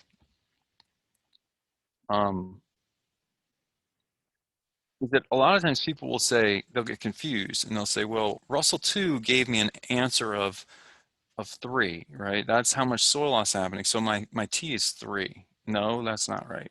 The answer is not T. The answer is your soil loss for conservation planning. And then you compare that to T. So if RUSLE2 says the soil loss for conservation planning is 3 and the T value is 5, which is it's a fixed value for that soil type, then we're under T, right? So that's a point to make there. I'm going to skip over that. So I'm going to proceed and talk a little bit more about each factor just to help you understand a little bit more background. And then we'll round out by going back into RUSLE and a little bit into setting up RUSLE and a little bit of the database contents and maybe some more demonstrations. The top take-home points about the climate, right? And I'm going to switch my pointer back to my laser. It's a measure of rainfall energy and climate erosivity. Okay, the higher the R value, the higher the risk of erosion. We have 1 value per county in the eastern US. And it doesn't change that much when you move from in Virginia across the county line. It changes a little. Okay, So that's pretty simple. If you only cover one county, you only have one R factor. We'll get back to the implications of that. Now, it does increase with increasing rainfall amount. Like if you get more, there's more rain, it rains more on average per year here in Eastern Virginia than it does in the Shenandoah Valley. Not by much, but so obviously that's gonna have an influence. But as we'll see with the case study here to follow, is that it's as you move towards the equator, as rainstorms get more violent, as you get into warmer climates, at least in the eastern US, that's where your R factor really increases. So I'm going to skip this next bullet and jump right to this. So here's an example just to get your brain wrapped around what this R factor means, and how it can help you as a planner think about, advise your clients. Precipitation amounts versus intensity. If you look at this map of total average annual precipitation, you have this color coding. You can see this area that I've circled in red and black, this whole eastern seaboard of the US, the colors are pretty much the same. We have somewhere in the 35 to 45 inch, maybe 30 to 50 inch range in terms of inches of annual precipitation. Now, some of that stuff up north comes down in the form of snow, and that doesn't cause much detachment, right, when a snowflake falls. So that's something to consider as well. You already know where we're headed. There's less intense rainfall as you go north. But let's say that as if you drive, take a couple days and drive down this seaboard here or up and down, your average annual precip might change, by a factor of 50%. It might go up or down 50% from 35, even up to 50. This is a map, and it is from RUSLE1, but the similar values in RUSLE2 built into the computer. This shows your R factor, and the R factor is not just a measure of the amount of rain, but it's much more weighted on the intensity of the rain, okay? And I'm not going to get into the details of what the values are, except to say that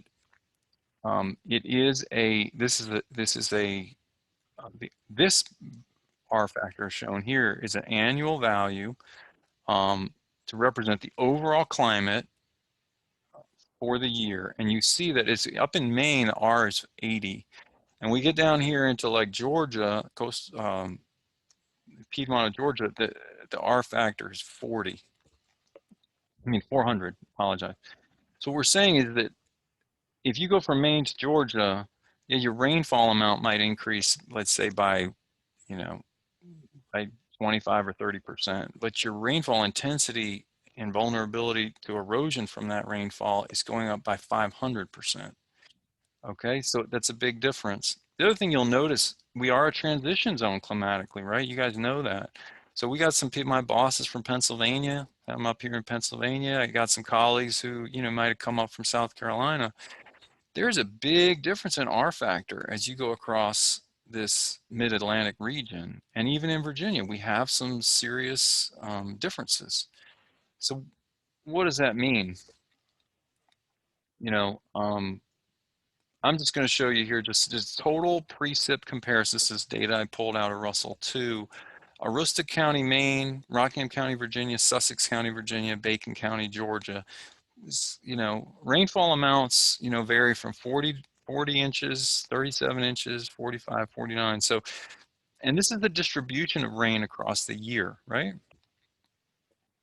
But they're not that different. When you look at the R factors, and now RUSLE is more sophisticated than the original, USLE. RUSLE will now show a prediction of rainfall intensity, not just for the whole year, but actually by day across your average calendar year. And so what this shows is that this top blue line for Georgia, right, much more intense rainfall overall. And in all cases, the worst time to till the field is going into the summer, right? So on it, and of course we can get big storms in the winter, but on average, going into the summer here, spring tillage, all things being equal, you would rather not do spring tillage. If you had to do some tillage, reduce our risk. Let's do it in the fall, right? Now, that's all things being equal, and that's laws of averages. But you can see that the middle two lines, the purple and the yellow, that's Rockingham County versus Sussex County, Virginia. And we're seeing almost a doubling of sheet and rill erosion risk just based solely on the climate, according to RUSLE. The top take-home point is that, and this is, this is again an example of me telling you to be a planner, not a robot. For a long time, I just told people, choose your county and move on. And you might say, well, why not? Well, that's all I need. I just picked the county. Why do we have to go through all this? Because what I want to emphasize is that if you're going to explain to somebody what RUSLE2 outcomes mean, you really need to be thinking, well, what is the climate data? Okay, so as I've noted here, first of all, the climate R factor data is based on past weather data that's already 20 years old. So the last 20 years of climate data, aren't represented. The other thing is that RUSLE2's climate input is not, it's not telling you what's going to happen next year. It's telling you a long-term predicted average, right? And so what that means is that it's not fair to run RUSLE and then say, well, I got a soil loss result of 5, and when I go out into the field, I see no erosion at all. And so RUSLE is wrong. No, RUSLE is giving you an estimate based on a 30-year average rainfall erosivity with all the ups and downs kind of factored in. And so RUSLE is all about the long term. Keep that in mind. It's just helping you get a sense of the long term, because we can't predict the short-term weather. So I had a great question early this morning, right? Was it this morning or was it before the, they may have been this morning, yes, about the, we have better weather prediction. Could it be fed into RUSLE? I wish it could. USDA is working on a replacement for RUSLE that is going to have more updated weather data. I'm not a big fan of the replacement because it's less planner oriented. So I'm going to skip over these slides and I'm going to talk a little bit about soil, the K factor. The top take-home points is that K factor is a measure of the soil type's susceptibility to erosion. It's based on inherent factors, okay? So, the question is, how does changing the soil series impact sheet and rill erosion if everything else stayed constant? So I've got here, for me, it helps the idea is, well, visualize the field as continually bare and tilled, right? So we're keeping all management like worst case. What's the difference between a gross close, and a Shenval loam, right? The bottom line is that the K values, again, you just look them up, okay? They're assigned to each soil series. RUSLE2 doesn't calculate the K factor. It's just there. It's in the Surgo database. It's Web Soil Survey. You can request a printout of them. And what it does, it looks at texture. And in particular, if there's more silt, less sand, higher K, more risk of erosion. Hydrologic group permeability, so obviously more runoff, higher K. Organic matter, structure, etc. Again, these are book values of what a typical soil of that soil series is expected to do. A lot of text here. The way I think about effective texture on K, texture is important. Remember detachment, transport, deposition. Detachment and transport both have to happen for soil to be lost from the slope. Sand is pretty easy to detach, but it's harder to transport because it's relatively heavy. Clay is hard to detach, right? You think of a clay pot, hard to get the clay particles out of a clay aggregate, but once they're detached, they're easy to transport.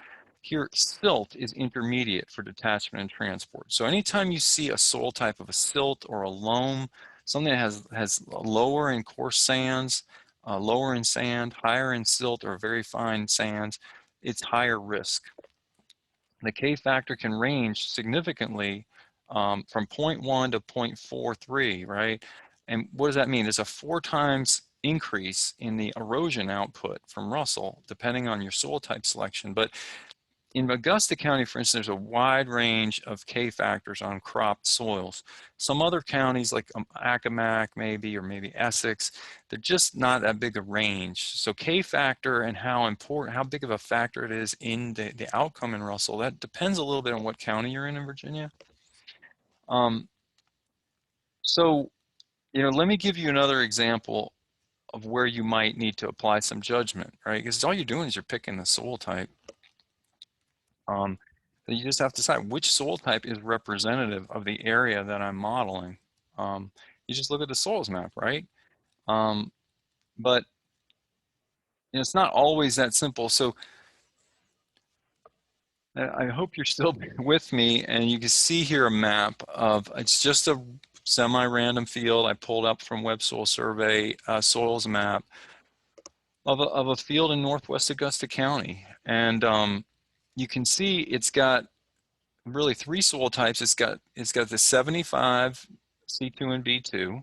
It's a Shenval loam, hydrologic class B, which is moderately low runoff, but we know it's a loam texture. It's got this Chavez or Chaves fine sandy loam, hydrologic class A. So the soil type, I'm not talking about the slope, I'm just talking about the soil. If we assume there's no difference in slope, this soil is more permeable. It has less runoff, according to soil survey, all things being equal, than the Shenval loam. It also is less silty, right? It's a fine sandy loam as opposed to just a loam. Okay, well, what does that tell us? Well, let's look at this last one before we kind of make some guesses at what is RUSLE going to say about the relative erodibility of these soils. The Cotico fine sandy loam, this one is a hydrologic class C, so it's got the highest like runoff rating, but RUSLE considers a lot of other things, and it definitely considers texture. So I've got, basically fine sandy loam versus loam. Let's look at the R factors. This is an R factor of 0.32. The other two have R factors of 0.17. So you got this one field, right? The first question is, it's about 1/3 of it is in the Shenval loam, and about 2/3 of it is in these fine sandy loam soils. And basically, the K factor is 0.32, which is about double the 0.17. So if you choose the fine sandy loam, one of the like the 3B, the logical one, that's the one you choose to represent the field. You're going to get about half the erosion out of RUSLE that you would if you'd chosen the 75, just based on the soil type. Is that a big deal? No, I mean, a lot of people would choose 3B and move on. But the point is it's something you need to remember in the back of your mind. And, for me, I think there's value in being familiar with the K factors for some of the main cropland soils in your area, right? Why? So you have a sense, does it even matter, right? Because if they all have the same K factor, then the choice of soil type isn't that important. A sneaky thing is that sometimes the K factor is the same, but the T value is different. And so if your goal is to meet T, here the T is 5 in every case. But, if the Shenval had, let's say, a T of 2, not only is your erosion going to be higher, but the standard of sustainability, right, that you're trying to meet is lower. So it'd be much more challenging to meet T if you characterize this field as 75, let's say B2. It's about being a planner, not a robot. You might ask, when do I have time to think about this? That's why we don't employ robots. We employ intelligent, motivated humans to be conservation planners. At least that is how it ought to be. LS factor, already talked a little bit about this. Couple points I want to highlight. It is a measure of the topography's vulnerability to erosion. The L is the length of the model area or hill slope in feet. The steepness of the representative hill slope, this sentence is actually a little bit misleading, but one of the points I want to highlight here is the last bullet. S, or steepness, has much greater influence on Russell results than L.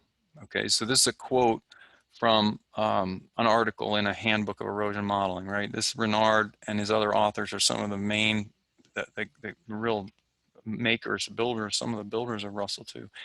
A 10% error in slope length will reduce, and typically will produce about a 5% error in computed soil loss, right?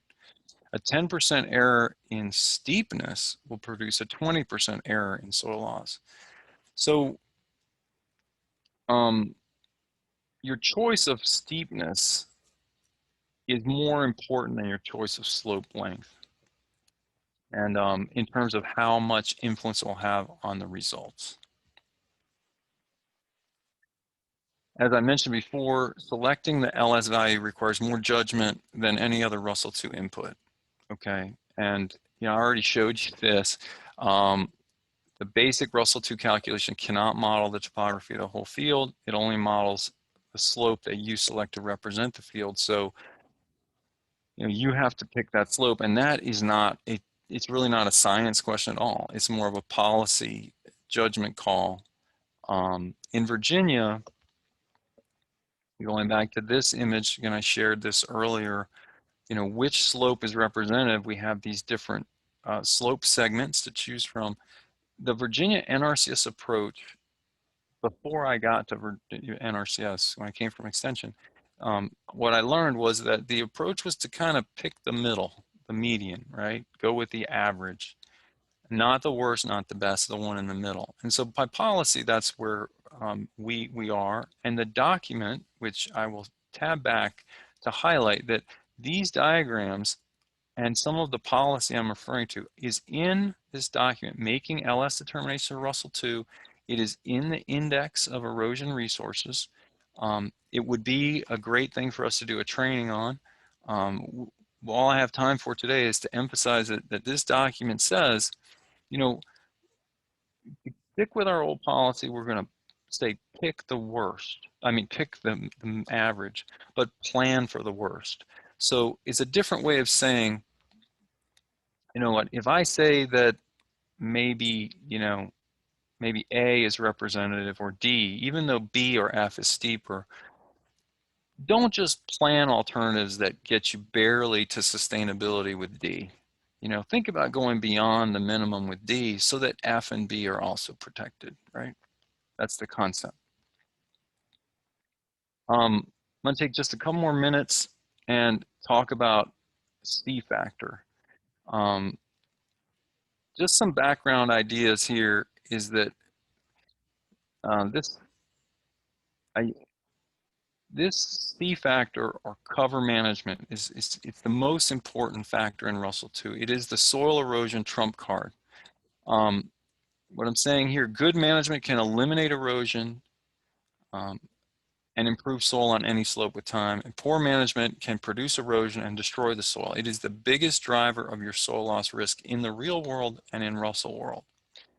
The other thing that it's just sort of a philosophical point, the management is 100% of the farmer's control. And you may have a farmer, let's say he's a vegetable grower, or let's say he's a dairyman, who can find dairy operation. He chops a lot of silage or does a lot of tillage for whatever reason. The farmer may tell you there's no alternative that I can do compared to what I have. The options that I'm telling you are my only options, and that may be correct. But there's at least one other alternative that you can put in Russell to show them that there's a way to grow vegetables and have lower T. Now, you may not be able to grow vegetables every year. You might have to put the ground in perennial sod for a period of time and then rotate back to vegetables. And he might say, well, that's absolutely out of the question. I cannot do that. He may not be able to do it in the real world, but I think I like to think, model multiple alternatives, okay? and find the ones that do get you to T or that go beyond T to help you, gauge what's possible and what is truly sustainable, even if the farmer doesn't want to consider it. Now I wrote here, remember the rainfall simulator demonstration, and there's been a lot thrown at you today, but if you remember, in that demonstration, I had 2 pans. They were the same amount of rain hit them. They were matching soil types, okay, they were both Fredericks from the valley, and they had a similar slope on that simulator. What was different was the long-term management. And what we were comparing there is C factors. All right, so this is what a C factor is all about. It's about the kind of management you're doing, and any management you do that will make the soil more like this on the right and less like this on the left, that's what the C factor reflects. So it really asks, are you keeping the soil covered on top, making it a sponge underneath?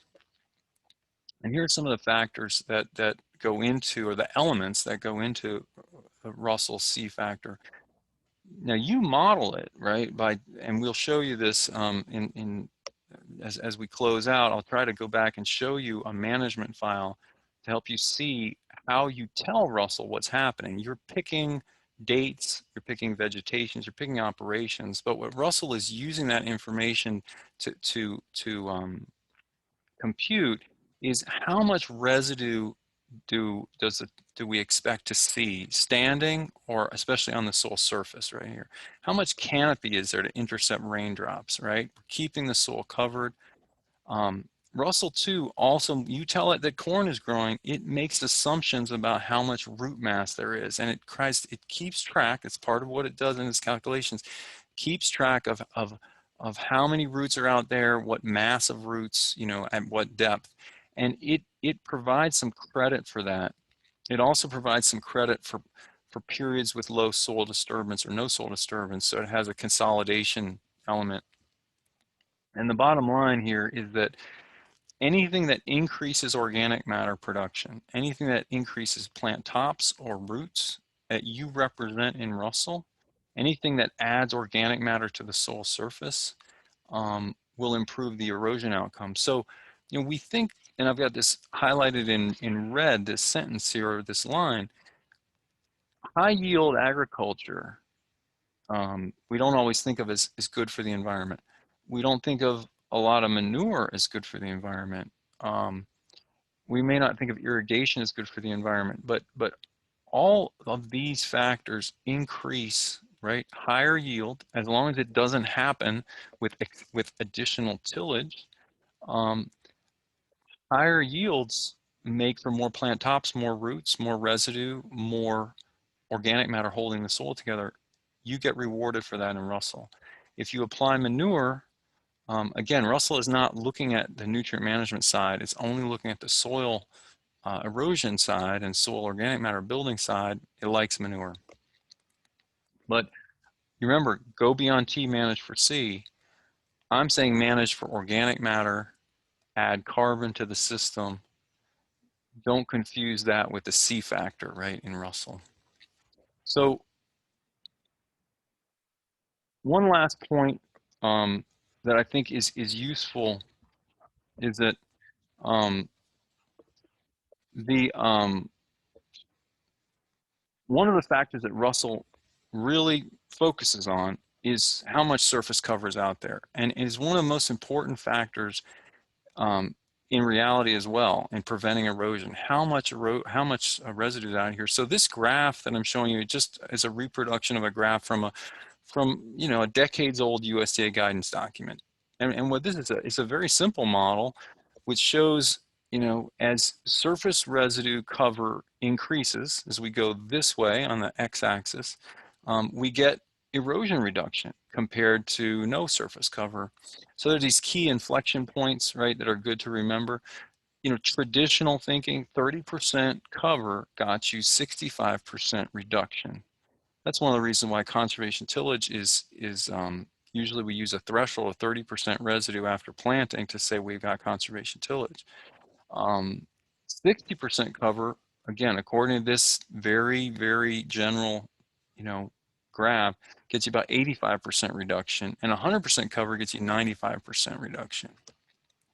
So these kind of relationships are in RUSLE, and RUSLE rewards you for having residue. And what I'm saying is that you can go out to the field and you can look and see how much residue is out there, and you're thinking a little bit like RUSLE when you're looking for residue. I apologize, it looks like I have the same slide twice. So, just a reminder, RUSLE doesn't ask you how much residue is out there, but it actually computes what it thinks the residue is. So we're not going to have time to go into it today, but when we get, one way to check whether RUSLE is on the right track is we can actually look in RUSLE and we can look for its prediction of how much cover is out there. And so RUSLE is predicting cover, and you could potentially match that. You cannot measure erosion to match against RUSLE, but you can measure residue, and you can get a feel for whether RUSLE is on the right track in its predictions. So that's an important element in sort of analyzing whether the results are right. This is a picture of what the farmer called continuous no-till. He didn't do any tillage, but this is in Shenandoah, the Shenandoah Valley. This is Augusta County again. You can see a pedestal, obvious sheet erosion has occurred here. There's a soybean root that looks like it's elevated above the ground. If there's no residue, no-till doesn't work very well. So, but the other thing I guess I want to highlight, what RUSLE does, it's more sophisticated than you just measuring residue, is it also tries to take into account what is real, which is that the impact of how much cover you have, right, on erosion reduction, it does depend on how much of a sponge you have underneath. So, if you take this soil on the left, you dry it, it's the first time it's been broken out of sod. With my shovel, I took it out of sod, it might have been in sod for 50 years. You put that in the rainfall simulator with no cover, at least the first violent rain event, it will not run off at all. It just has so much organic matter and so much aggregation. This will run off, with even a meaningful amount of residue on it. So, that's something that RUSLE tries to take into account. And, I'm going to tell you as we close out this, looking at these slides, the most difficult input to enter into RUSLE2 is the management, and for two reasons. The first is you've got to figure out what the farmer is really doing in the field, and that takes some judgment, and it takes some time. The second is the hardest part of actually using the software is finding or building management files. And I'll try to, in the short time I have left, give you a peek at some management files. But it is the single biggest driver of your RUSLE results. So this is the hard part of RUSLE, and I will say that it's part of my job as a state RUSLE specialist. I consider it part of my job to help people build managements. I can help you run RUSLE, but running RUSLE is not that hard. Building managements properly or advising you and checking on the managements you built, that's one of the roles I should play. So that's what I'd like to do. I'm not going to talk about P factors because we barely use support practices in Virginia agriculture anymore. And so let me go back to some other points here, and we're coming towards the end, but I thought I could just take a couple minutes and talk a little bit about RUSLE2 setup and the software. So I'm looking at my watch. We got 20 minutes. And I'm definitely not getting a chance here or not able to convey everything I'd hoped. But I'll just say I'm very much interested in your input on, whether it's in the chat, a quick email to me or the organizers of, you know, what things you heard you found particularly useful, and what things you heard, you know, should not be presented the next time we have this opportunity. So give me that input. When it comes to setup, it's part of your homework, right? You got to get the software on your machine. Now, some of you guys work in offices where you can't load software. There's an IT person that's to do it for you. That's how it is with NRCS. Some of you are going to can put this on your home PC. Like I have RUSLE on my home PC. So you can put RUSLE2 on any PC, okay?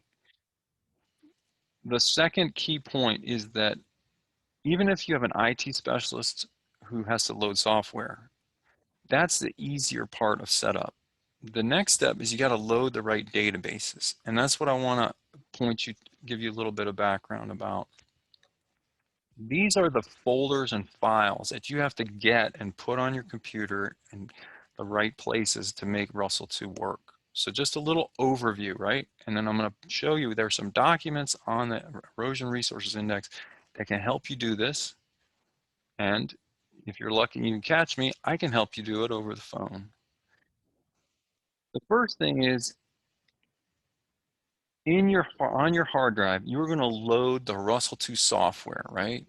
The executable file. So we've got the software. Then we have data, right? And the data is crucially important.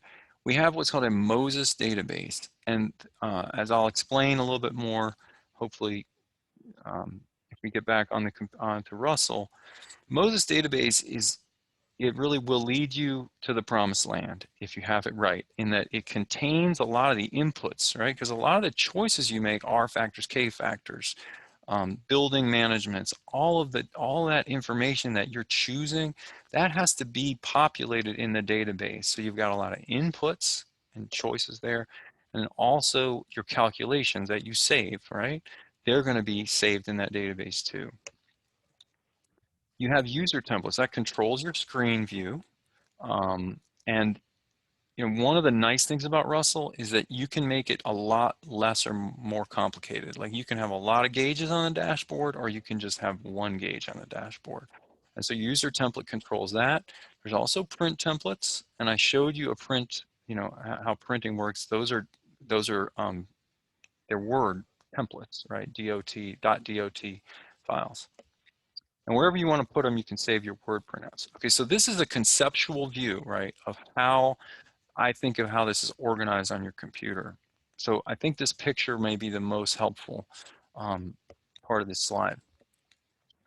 Right here, wherever you know, there's a default place in RUSLE on your C drive, your hard drive, where RUSLE wants to install the software. Now you can install it anywhere else. So this is the default. So think of it as your software is on one part of your hard drive, and then you also have a place on your hard drive where you have your data. And this blue box that I've drawn here, or that I've placed here, you know, this blue box here, it represents your database. And so the red arrow between the RUSLE2 icon and the blue user database is the program is going to talk to the database. You've also got the templates, which are represented in black here. And then finally, wherever you save your Word printouts. So the key point I want to make is that installing the software, which is what the IT guys do for us in NRCS, and probably some of you guys, you're not, you have county computers, or you have computers that IT has to, they take care of the software part, but you still have to take care of the database part. Okay? All right. So how are you going to navigate this? I just want to point out, and I'm just showing you the front page of some of the installation and setup guidance that is, of course, available through that index of resources, right? I highlighted in red up here, number 1, very important for all users, update in 2019. This is your RUSLE2 installation and basic Moses setup guidance for any computer in Virginia, USDA or non-USDA. So it was updated last summer, and I think it's still good. There's a lot of steps, but it'll get you where you need to be. There's some other setup guidance. If you have a multi-user office, like you want to have multiple users who are in the same database, you're sharing a database, that can be challenging because RUSLE was really not conceived for that. It was conceived to be run on an individual PC, but it can be done. This tells you some of the choices that you'll have to make. Here's another setup document that was new for 2019, how to update your soils. And finally, an advanced RUSLE2 user template, which controls your screen view. The thing that I want to emphasize is that, and I just make this point, this document will lead you through a process where you can download the same pre-populated database that I'm using today and that all of NRCS uses. So if you just go with the default database that comes with the program, right? There's a default database that comes with the program. It is not populated with all the Virginia stuff you need. You would have to manually find and enter all that. It can be done, but I have given you a pre-populated database and there are instructions here on how to download it. So, you know, as I come to the end, I was hoping to do a more in-depth demonstration. And, you know, you can hear from my voice probably that I'm hoping to show you a lot in a short time. I think maybe as I go back into RUSLE, I could highlight a few things in about 10 minutes. And, you know, that'll take us over the finish line. And as you watch this, you know, maybe think about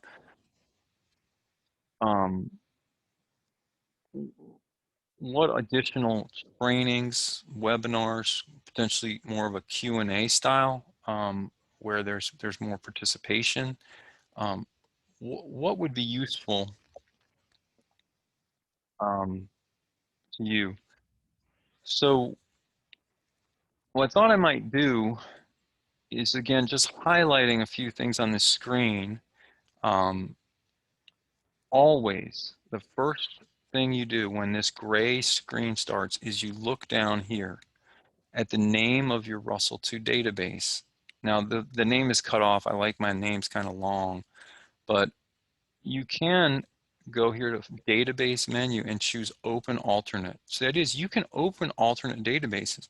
And if you can see this Moses 2016, this is the database that came with the installation.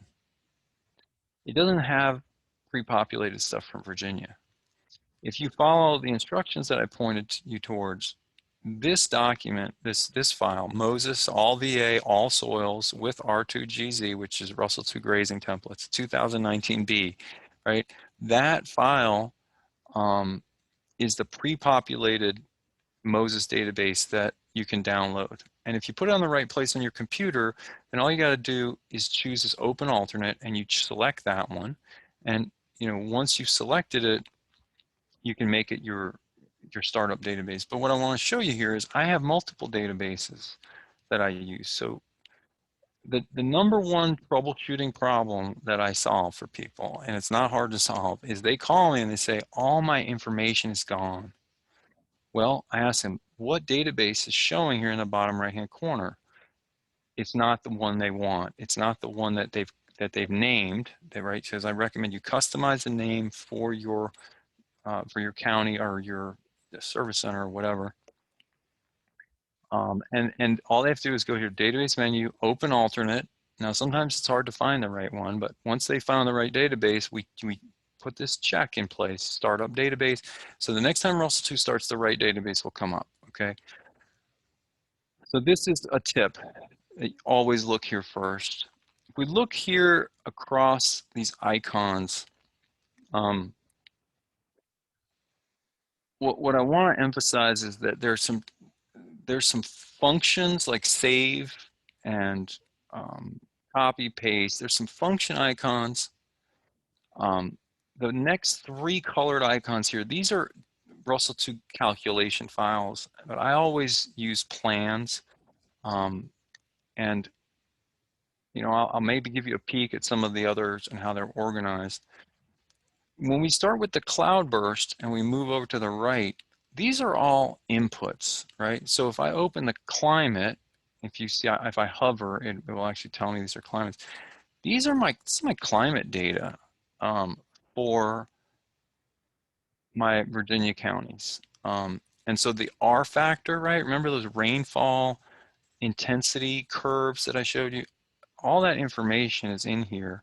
And you know, if you know what you're looking for, you start digging through here, you know, this is the information that RUSLE is using when you select Goochland or you select Augusta. Well, what I want to show you is that, I'll show you right quick. We're going to open the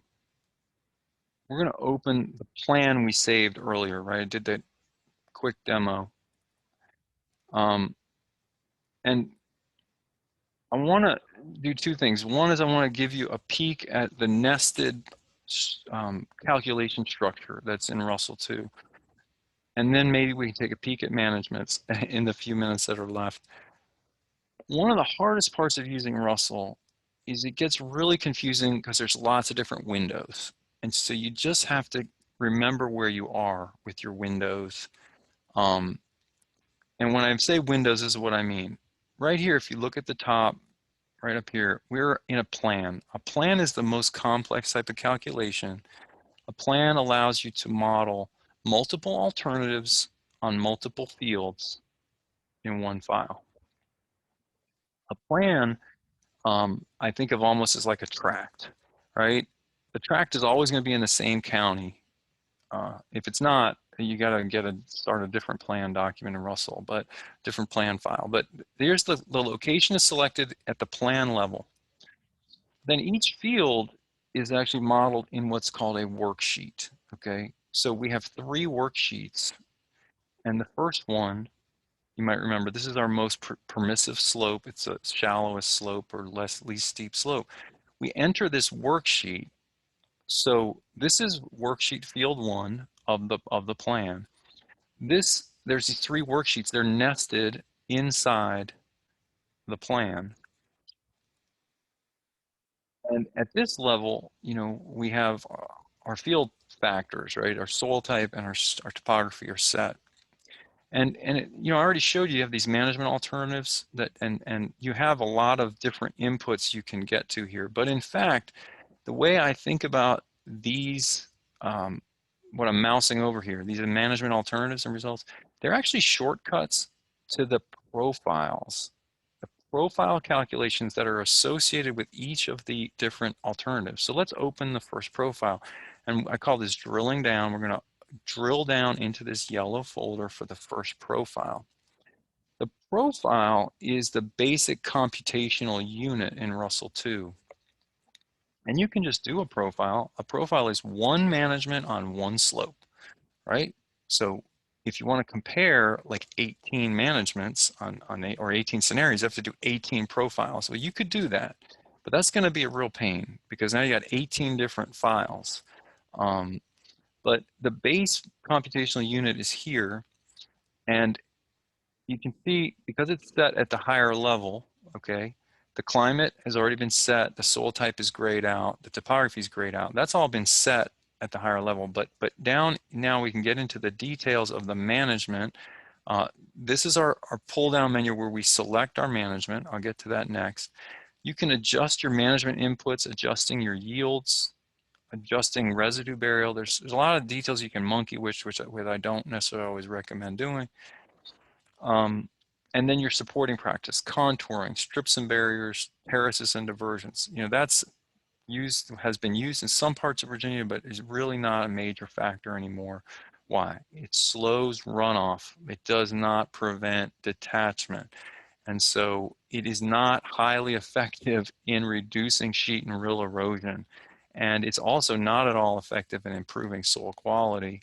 And so, you know, those are just, with no-till and cover crops, it's just not where our crop farmers have gone.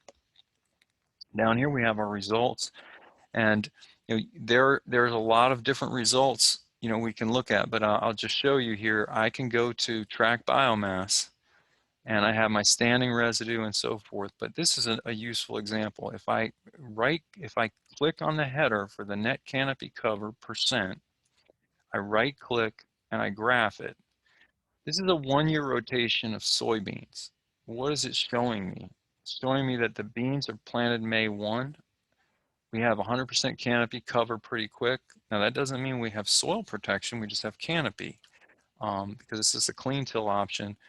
And then it's harvested here, and there's a little bit of canopy because we have some, like 20% of raindrops, and then it's going to peter down to almost nothing, are going to be intercepted by the standing stubble, right? Because we're going to do spring tillage. When we do that spring tillage, that's when there's going to be no canopy left, nothing to intercept raindrops. What's a surface residue look like? I can look at that here too. So I can graph that. Now this is in pounds per acre, and RUSLE2 will also convert that to cover, surface cover in %, so I can graph that. You know, what this is showing us is that there's a lot of cover when the soybean, not a lot, but 80% surface cover when the soybeans are harvested. And then that surface cover just sits there all winter. And then it gets mostly tilled under, and we have 0 cover going into the summer. That's not a good sign, right? And so that's why we have some erosion in this scenario. So profiles are nested inside worksheets or nested inside plans. And you got all these different windows to navigate. Once you get the hang of that, you're well on your way. The final point, and this will have to be for an advanced training if you want to call it that, is that we can drill down into our management file. And a management, as I said, is the most important part of RUSLE. It's a collection of dates of operations that you choose from long menus. Disking, planting, here drilling. We plant our vegetation, our soybeans. We assign a yield. You don't tell RUSLE how much residue there is. You tell it what the operations are, and you pick vegetations. And of course, I'm out of time, but I want to set us up, maybe, if you're interested for additional training, is that there's a lot of managements that I have created that are available to you to use as building blocks. So ultimately, if you know how to use those building blocks, you don't have to choose from a list here of 800 or 400 different operations. I've narrowed down a lot of your choices for you, but that, my friends, will have to be for another day. So we've reached the end of the session. I will stay on the line for a bit, and I really appreciate your patience and your interest. Yeah, thanks, Chris. And we have a few questions that came in the chat box. So we'll just get started with those. I hear RUSLE2 is being considered in determining rates of erosion at construction sites. Is that practical?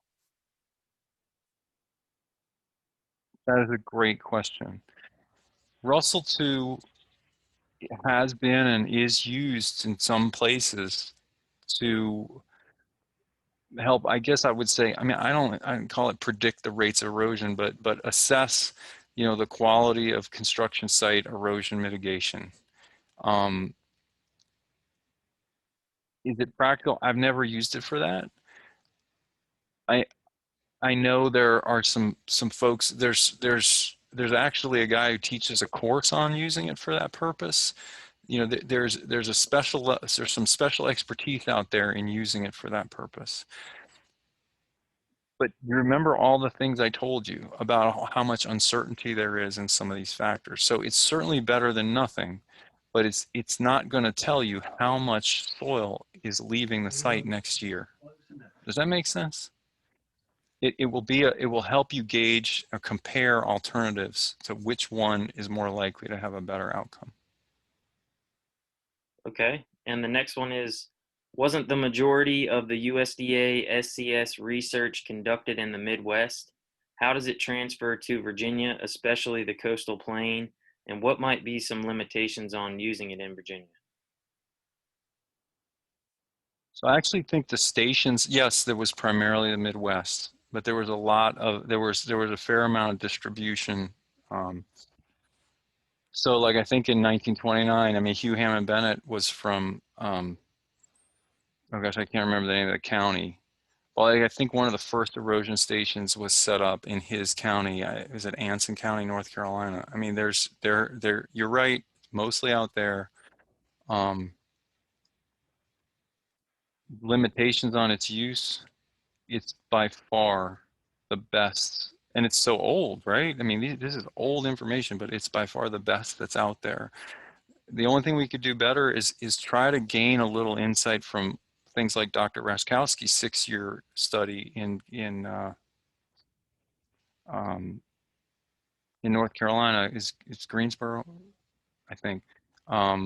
It's, you know, but there's just such a little amount of research that this is the best we've got, I would have to say. Okay.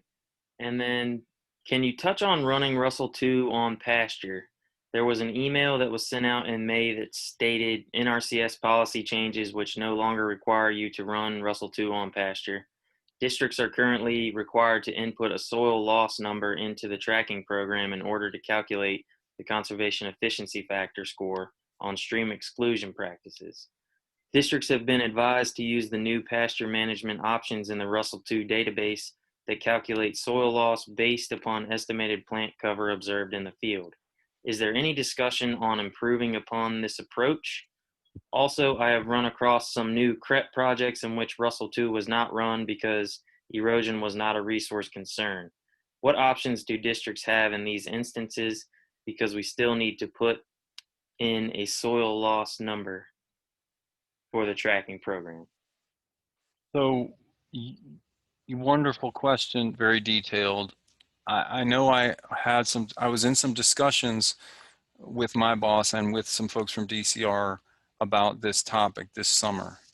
I think a meaningful, I'm not telling you what DCR is going to do, but a meaningful option is for them to consider modifying the information that they're asking for. That's one approach. You see what I'm saying? You know, because and so that may be an option. On the RUSLE side, I'll mention a couple things. I've now tried to show on my screen document 15. It was updated in 2019, so it's pretty updated. It's about running and getting results with RUSLE2 on Virginia pastures. So it's a 2 sides of a page document, and it was current as of last year.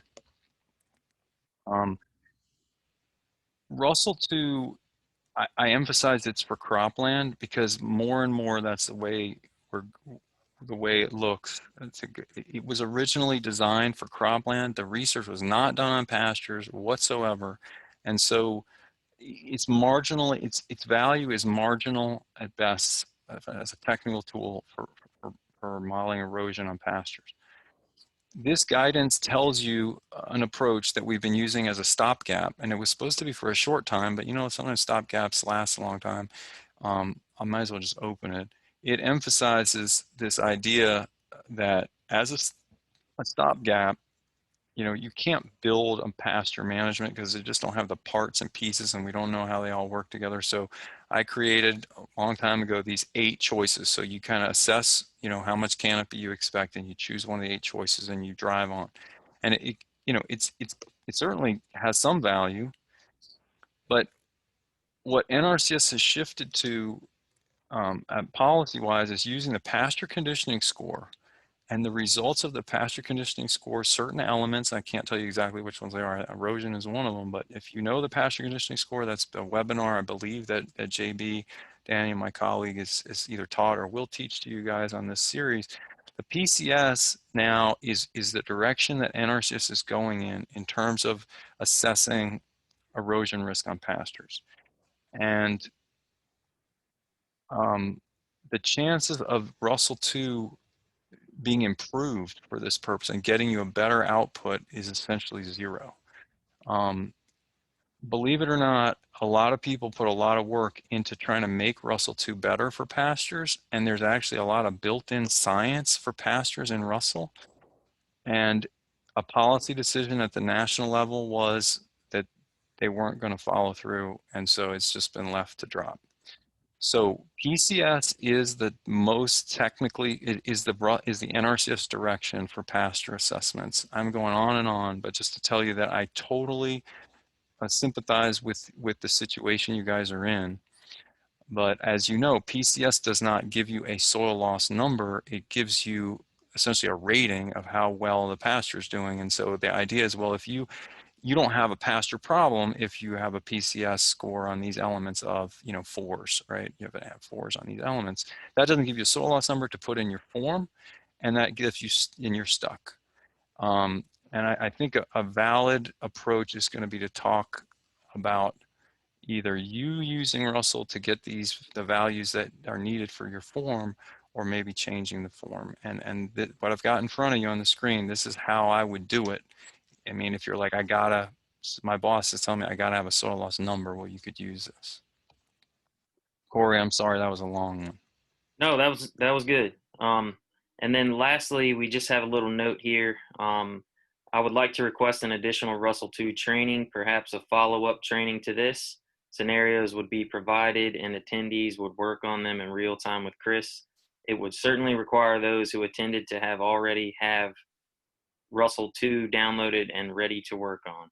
And just a quick note from me on this, if you guys have any other suggestions or ideas for a training, feel free to reach out to Chris Lawrence, Kelly Snoddy, or myself, Corey Hoare, and we can try to get those rolling, because, this is something that seems to be working well for the time being, doing these Zoom trainings, and, we're looking forward to doing some more of those. I'd like to just conclude by saying, Russell is not easy. And in fact, when you look at it from the outside, it may seem it may seem almost useless. It's just these gray screens with these numbers. But hopefully you've gotten a sense of why I really think it is useful in shaping your judgment as you're out there trying to, fight this invisible erosion that I believe is out there. And you drive over any bridge over the James River after a big rain down here in Richmond. Everybody's driving by, but there is erosion upstream. That water is brown. And so we still have a lot of work to do, and this is a tool that can help us.